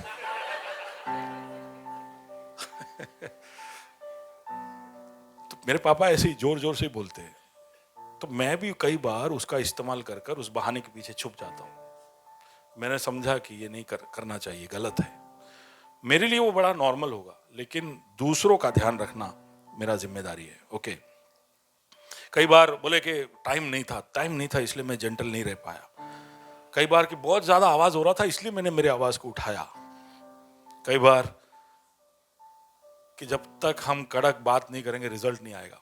तो ग्रेस हाई कोर्ट में हमारे संतोष पॉल, ठीक है, तो वो मार्केटिंग टीम लीड करता था। तो मार्केटिंग वाले को वो जो प्रभु में नया नया आ रहा था तो प्रभु को अभी तक उसने अपना जीवन पूरी तरह सौंपा नहीं था, वो कैथलिक बैकग्राउंड से आ रहा है। तो जब वो प्रभु में आने लगा तो बोला यार जियो एक बात मेरे को बताना है। मेरा सेल्स टीम मेरे 10-15 बच्चे लोग हैं, लड़के लोग हैं, तो उनको मेरे को रोज सुबह ऐसा चार्जअप करके भेजना पड़ता है। तो आप समझ पा रहे हो चार्जअप कैसे होता है? सेल्स वाले है इधर कोई? सेल्स वाले कैसे चार्जअप करते हैं आपको पता है? अ से लेके अंग तक और क से लेके रू तक सारे अक्षरों का इस्तेमाल करते हैं और चार्जअप करके भेजते सेल्स में। बोले कि इतना टारगेट लिए बगैर तू शाम को वापस आया ना तो कल से मुंह नहीं दिखाना, ये आखिरी शब्द होता है। बोले मेरे को चार्जअप करके भेजना पड़ता है। यार ये चर्च में आने लगा, ये बाइबल सुन के मेरे को ऐसा लगता है कि यार सेल्स टीम को मोटिवेट कैसे करूं मैं? हार्श तो रहना ही पड़ेगा, कड़क तो बोलना ही पड़ेगा। दुनिया आपको बार बार यही बात बताएगी। लेकिन उसका जो दोस्त उसी कंपनी के अंदर था, वो हमारा चर्च का एक लीडर था उस समय में, नवीन थॉमस। उसके नीचे भी पूरे 10-15 लोग थे। मैंने बोला कि इसको पूछिए क्या करता है, ये गालियां बकता है सुबह? बोले नहीं ये तो नहीं बोलता है। इसका टीम तेरे से कम काम करता है कि ज्यादा? बोले नहीं इसका रिजल्ट ज्यादा है, क्वार्टरली में ये काम ज्यादा करता है। मैं बोला कि गाली बिना काम हो सकता है? हो सकता है? हो सकता है? तो हम कुछ ऐसे धारणाएं लेकर घूम रहे हैं कि कड़क नहीं बोलेंगे तब तक काम नहीं निकलेगा। लेकिन बाइबल बोलता है कि नम्रता से पेश आओगे तो हड्डी भी टूट जाएगी। सुन रहे हो? नम्रता से पेश आओगे तो कोई भी बात को आप साकार कर सकते हो। लेकिन ये प्रभु की ओर से आना जरूरी है। आप आपके डिटर्मिनेशन या विल पावर से इसको कर नहीं पाओगे। तो कैसे ये जेंटलनेस हमारे अंदर लेकर आए? एक तो कि पवित्र आत्मा को आप जगह दें। Let's read that, Matthew chapter 11। यीशु क्या कहता है? मेरा जुआ अपने ऊपर 28, 29, 30 तीनों पढ़ना। हे सब परिश्रम करने वालों और बोझ से दबे हुए लोगों। हाँ, तो इसमें सारे कंडीशन आ गए, ठीक है ना? परिश्रम करने वाले और बोझ से दबे हुए, जो मेहनत करके आता है अपने पैसे के लिए, जो लड़ाई करता है और जो नम्र नहीं रह पाता है, और जो बोझ से दबे हुए, जो तकलीफों में है, सब आ गए इसमें। एक बहुत बड़े 2 ब्रॉड कैटेगरी को यीशु वहां बता रहा है। Those who are weary and heavy laden, जो बहुत मेहनत करके थके हुए हैं और जो बोझ से थके हुए। हाँ, फिर ये दोनों आइए मेरे पास। यीशु कह रहा है मेरे पास आओ, फिर मैं तुम्हें विश्राम दूंगा। सबसे पहला चीज जो नम्र होने के लिए हमारी मदद करता है कि हमारा अंदर विश्राम का एक अनुभव होना चाहिए। विश्राम, ये विश्राम हमें प्रभु से मिलेगा।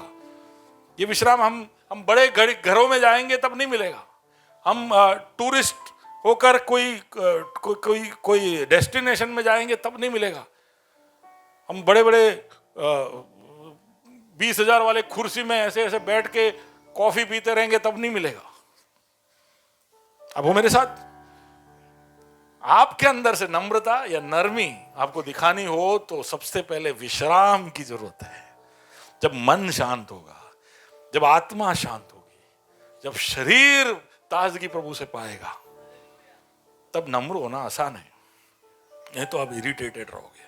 तो यीशु कहता है मेरे पास आओ, जितने भी दबे हुए, बोझ से दबे हुए। मैं समझता हूं कि तुम्हें क्यों ऐसा गुस्सा आ रहा है, क्यों तुम भला बुरा कह देते हो, क्यों तुम अपने आप को नियंत्रण में नहीं रख। मैं समझ पाता हूं, तुम परिश्रम करने वाले लोग हो, तुम बोझ से दबे हुए लोग हो। तुम आओ मेरे पास, मैं तुम्हें सबसे पहले विश्राम दूंगा। फिर मेरा जुआ अपने ऊपर उठा लो, और मेरा जुआ तुम उठाओ। यानी उसका मतलब है कि थोड़ा सा नियंत्रण, थोड़ा सा नियम सब तुम्हें तुम्हारे जीवन में लेके आना पड़ेगा। हाँ, और मुझसे सीखो, और मुझसे सीखना पड़ेगा।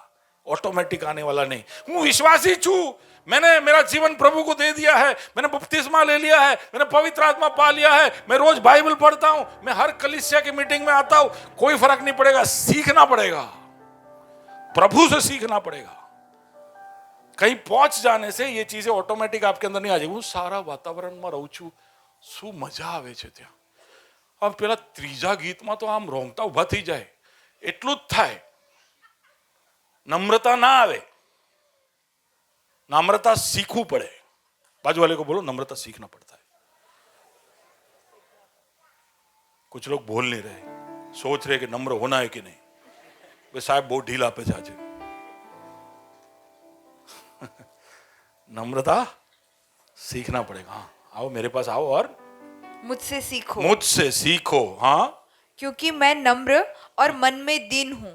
मैं नम्र और दीन हूँ। देखो प्रभु का स्वभाव है, नम्र और दीन हूँ। हाँ, और तुम अपने मन में विश्राम पाओगे। तुम अपने मन में विश्राम पाओगे। तुम मेरे पास आओगे, मुझसे सीखोगे तो तुम विश्राम पाओगे। और क्योंकि मेरा जुआ सहज और मेरा बोझ हल्का है।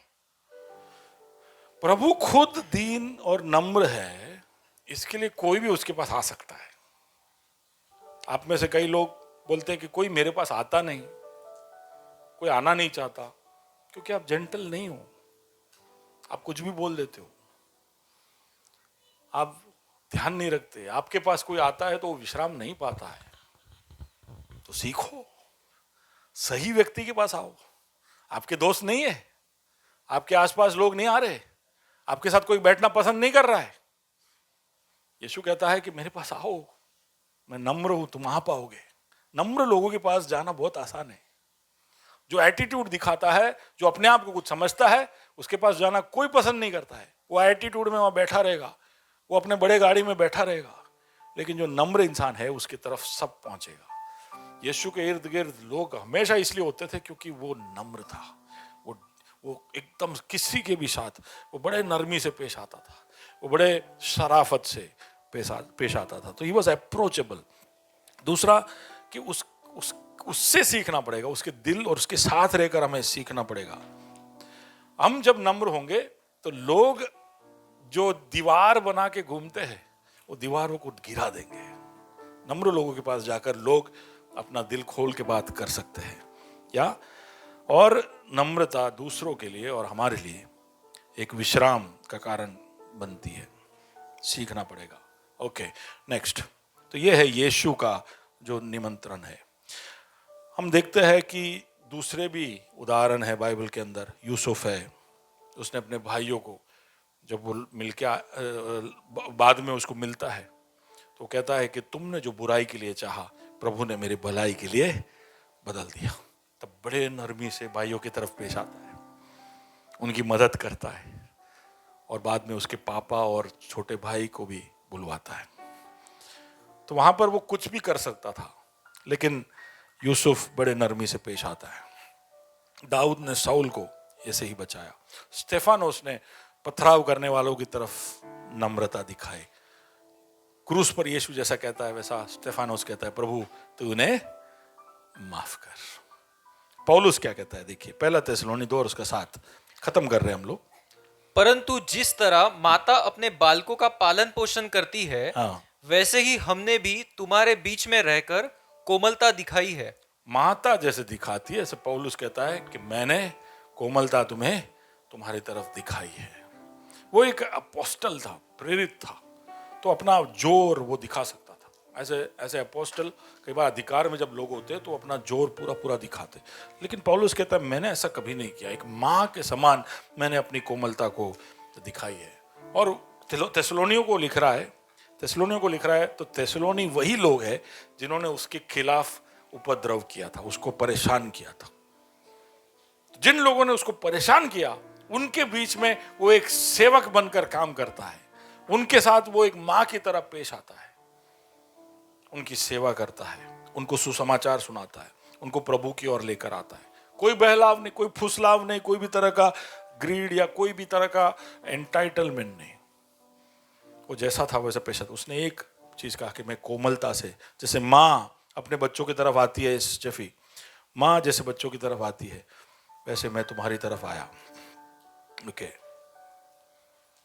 और माँ का जो जेंटलनेस है वही है जो हमको हमेशा माँ का याद दिलाता है कि नहीं? है कि नहीं? When we think about our mothers, माँ की कोमलता क्या है? माँ हमेशा देने वाली, माँ हमेशा दर्द उठाकर बचाने वाली, माँ एकदम करीब रखने वाली, धीरज दिखाने वाली, बड़े टेंडरनेस के साथ मुलायम होकर हमसे पेश आने वाली, पूरी शिद्दत के साथ हमारे साथ जुड़ी हुई, जेंटलनेस की वजह से ये सब माँ हमारे तरफ कर पाती है। तो दैट इज पॉल्स एग्जाम्पल। हमें पवित्र आत्मा के तरफ अपने आप को समर्पित करना है, स्लो डाउन करना है, स्लो डाउन। भाग करोगे तो you will not be able to be gentle. Slow down. बाजू वाले को बोलिए थोड़ा धीरे हो जाइए, धीमे हो जाइए, भाग मत करिए, थोड़ा सा ब्रेक लीजिए। हफ्ते में एक ब्रेक, महीने में एक ब्रेक, कुछ ऐसा होना चाहिए जहां पर आप दौड़ नहीं कर रहे हो। रोज जो करते हो उसमें से ब्रेक लीजिए। ये दौड़ कर हम कई बार इतना स्ट्रेस बिल्डअप करते हैं। तो स्लो डाउन और फिर कुछ भी बोलने करने से पहले एक छोटी ब्रेथ प्रेयर या छोटी सी प्रार्थना प्रभु के लिए करने में कोई गलती नहीं है। कभी कभी लोग काउंसलिंग करने मेरे पास आते हैं और मेरे पास जवाब नहीं होता है। मैं सोचते रहता हूँ कि मैं इनको क्या बोलूँ, और वो बात कर रहे होते हैं तो मैं दुआ कर रहा होता हूँ, खुदा इनके लिए मुझे शब्द दे। और मैंने देखा है कि प्रभु ने हमेशा मेरी मदद की है। तो इसलिए कोमलता के साथ कई बार इसलिए मैं पेश आता हूँ क्योंकि प्रभु मेरी मदद करता है। या हमारे बोलने के टोन पे ध्यान रखिए, किस तरह से हम बातें करते हैं। सिर्फ हमारे शब्द ही नहीं, हमारे टोन को भी ध्यान देना चाहिए। ओके। और छोटी छोटी बातों में कोमलता दिखाना शुरू करिए। और अगर आपने कोमलता नहीं दिखाई है तो क्यों नहीं दिखाई, क्या कारण था, मैं और क्या कर सकता था, मैं कैसे अपने आप को बदल सकता था। कोमलता दिखाने के लिए अपने आप को कमिट करिए। हालेलुया। कितने कोमल होना चाहेंगे? Want to be gentle. सभ्यता की निशानी है। सबसे पहली बात सभ्यता की निशानी है, स्वर्ग का स्वभाव है। Let's become gentle. हमारे वार्तालाप में, हमारे देखने में, हमारे बोलने में, हमारे कामों में प्रभु से कहे कि हमें नरमी दे खुदा, तेरे जैसा बना, make us like you. You have a song?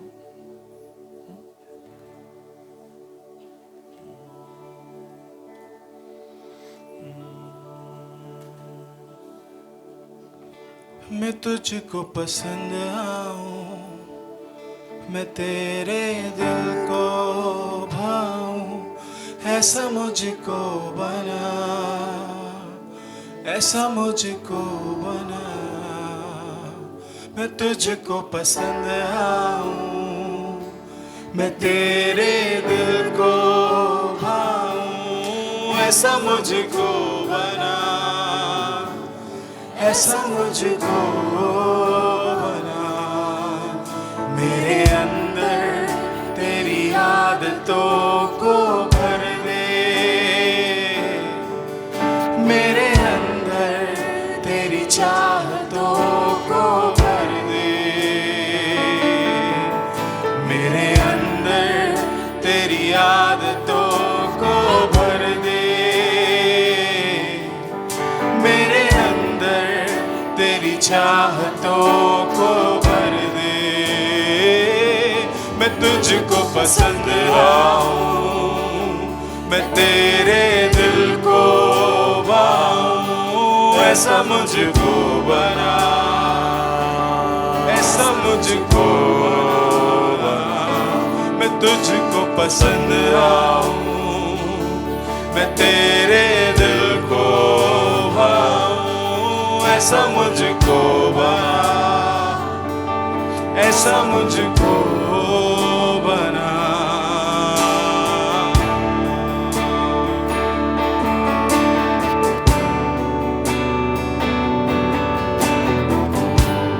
Yes, Lord.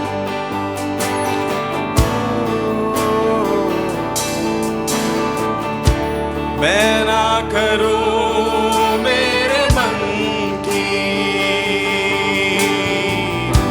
दौड़ू तेरी मर्जी को।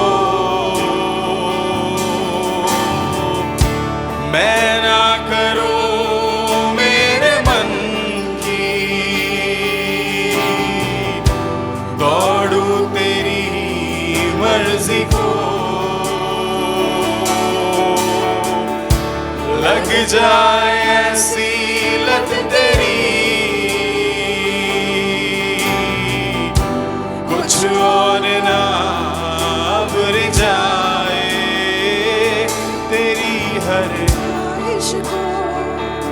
मैं अपनी आदत बना लूं, ऐसा मुझको बना, ऐसा मुझको बना। मैं तेरी ख्वाहिश को मैं अपनी आदत बना लूं, ऐसा मुझको बना, ऐसा मुझको बना। मेरे अंदर तेरी आदतों को भर दे, मेरे अंदर तेरी चाहतों को भर दे।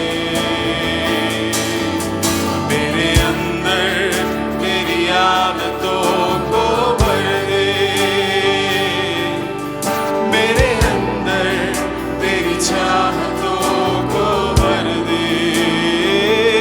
मैं तुझको पसंद आऊं, मैं तेरे दिल को भाऊं, ऐसा मुझको बना, ऐसा मुझको बना। मैं तुझको पसंद आऊं, तेरे दिल को पाऊं, ऐसा मुझको बना, ऐसा मुझको बना। मैं तेरे जैसा बन जाऊं और तुझे पसंद आऊं, तू ऐसा मुझको बना खुदा। तूने कहा कि हे परिश्रम करने वाले और बोझ से दबे हुए, मेरे पास आओ, मैं तुम्हें विश्राम दूंगा। मैं दीन और कोमल, प्रभु जी तेरे जैसा दीन और कोमल बनने के लिए तू हमारी मदद करना। ये आत्मा का फल है, तू ये फल हम में ढूंढ रहा है। हम तेरे पीछे जब से आए, तू चाहता है कि ये फल हम दिखाए, हमारे व्यवहार में, हमारे बातचीत में, हमारे रवैये में कोमलता दिखाई दे। जैसे तूने पापियों को, गलती करने वालों को, तेरे दुश्मनों को जवाब दिया, वैसा जवाब देना हमको सिखा। तेरी जैसी आदतें हम में आ जाए, तेरी ख्वाहिशों को पूरे करने वाले हम हो जाए। हमें तेरे जैसा बना खुदा। हमने देखा कि मूसा पूरा हक और अधिकार रखता था कि वो अपना हक जताए, लेकिन उसने अपने आप को नम्र किया और तूने उसको पसंद किया। पौलुस में, स्टेफनुस में, यूसुफ में, कई सारे लोगों में हम ये गुण देखते हैं। खुदा हमारा भी नाम उनके साथ जोड़ा जाए, हमारे भी बारे में लोग ये कहें, हम भी एक लंबे समय का असर लोगों के जीवन में इस कोमलता के द्वारा छोड़ पाए। कई सारे बदलाव हमारे इर्द गिर्द कराना चाहते हैं, कई बार इसकी वजह से हम हमारे सत्य तक को नहीं पहुंचा पाते। हमें कोमल हृदय दे। हर पल मेरी हर सांस तेरी स्तुति करती रहे, हर दिन मेरी हर बात तेरी महिमा गाती रहे, हर पल मेरी हर सांस तेरी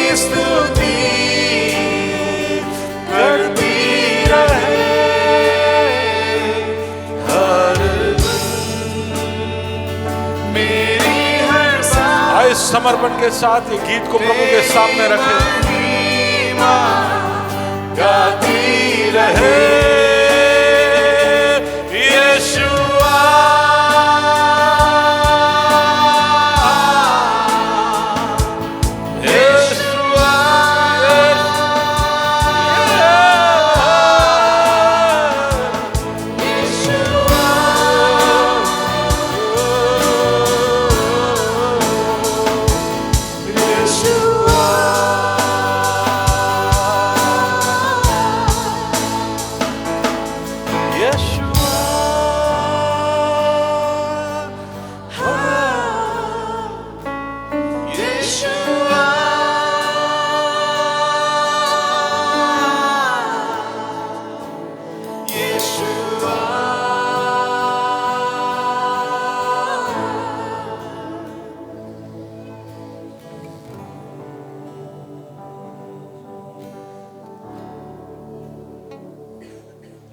यीशुआ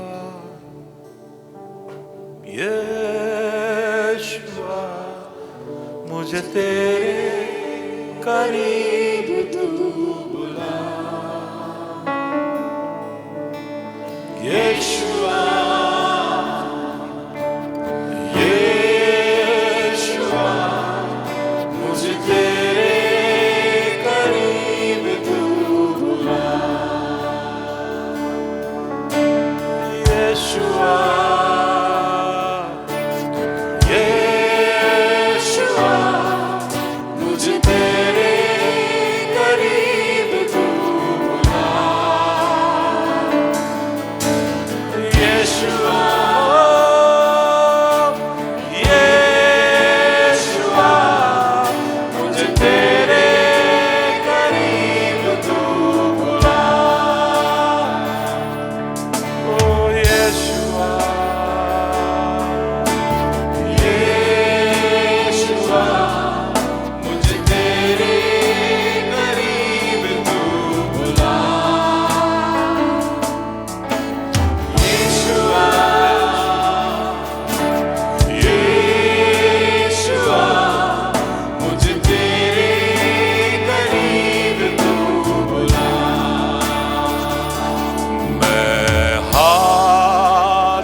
महिमा और आदर हो तेरी,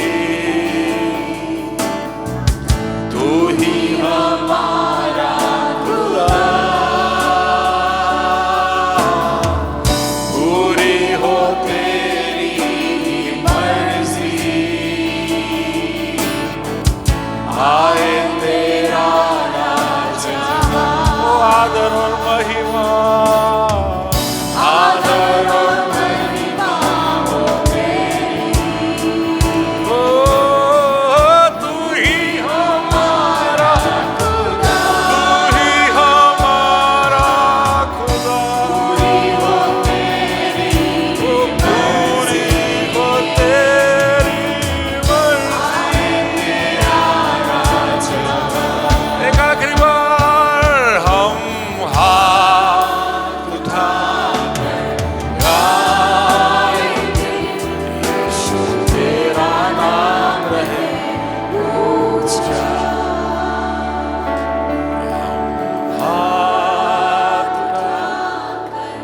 गाएंगे यीशु तेरा नाम रहे ऊंचा, यीशु तेरा नाम रहे ऊंचा।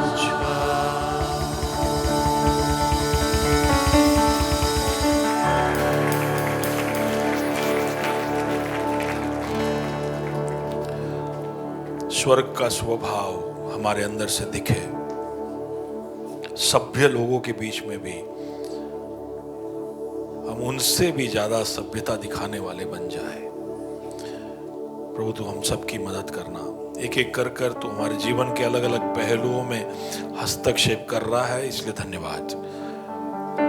हमें आत्मा के फल सीख कर बाहर निकले तो हम सबकी कहानी ऐसी होनी चाहिए कि हमारे जीवन के कई सारे पहलुओं में तू बदलाव लेकर आया है खुदा। हमारे अंदर का यह स्वभाव कि हम एकदम से जवाब दे देते हैं और लोगों को चोट पहुंचाते, तूने कहा हर निकम्मे शब्द का तू न्याय करेगा। प्रभु जी हम कोमलता से पेश आए और तेरे सामने पहले तेरे उस ज्ञान की सबसे पहले जो सबूत है पवित्रता, और उसके पीछे पीछे परिपक्वता दिखाने वाले हम बन जाए। धन्यवाद कि तू ऐसा हम सबकी मदद करेगा। वो सबको तेरे हाथों में सौंपते हुए यीशु मसीह के नाम से इस दुआ को मांगता हूँ, आमीन।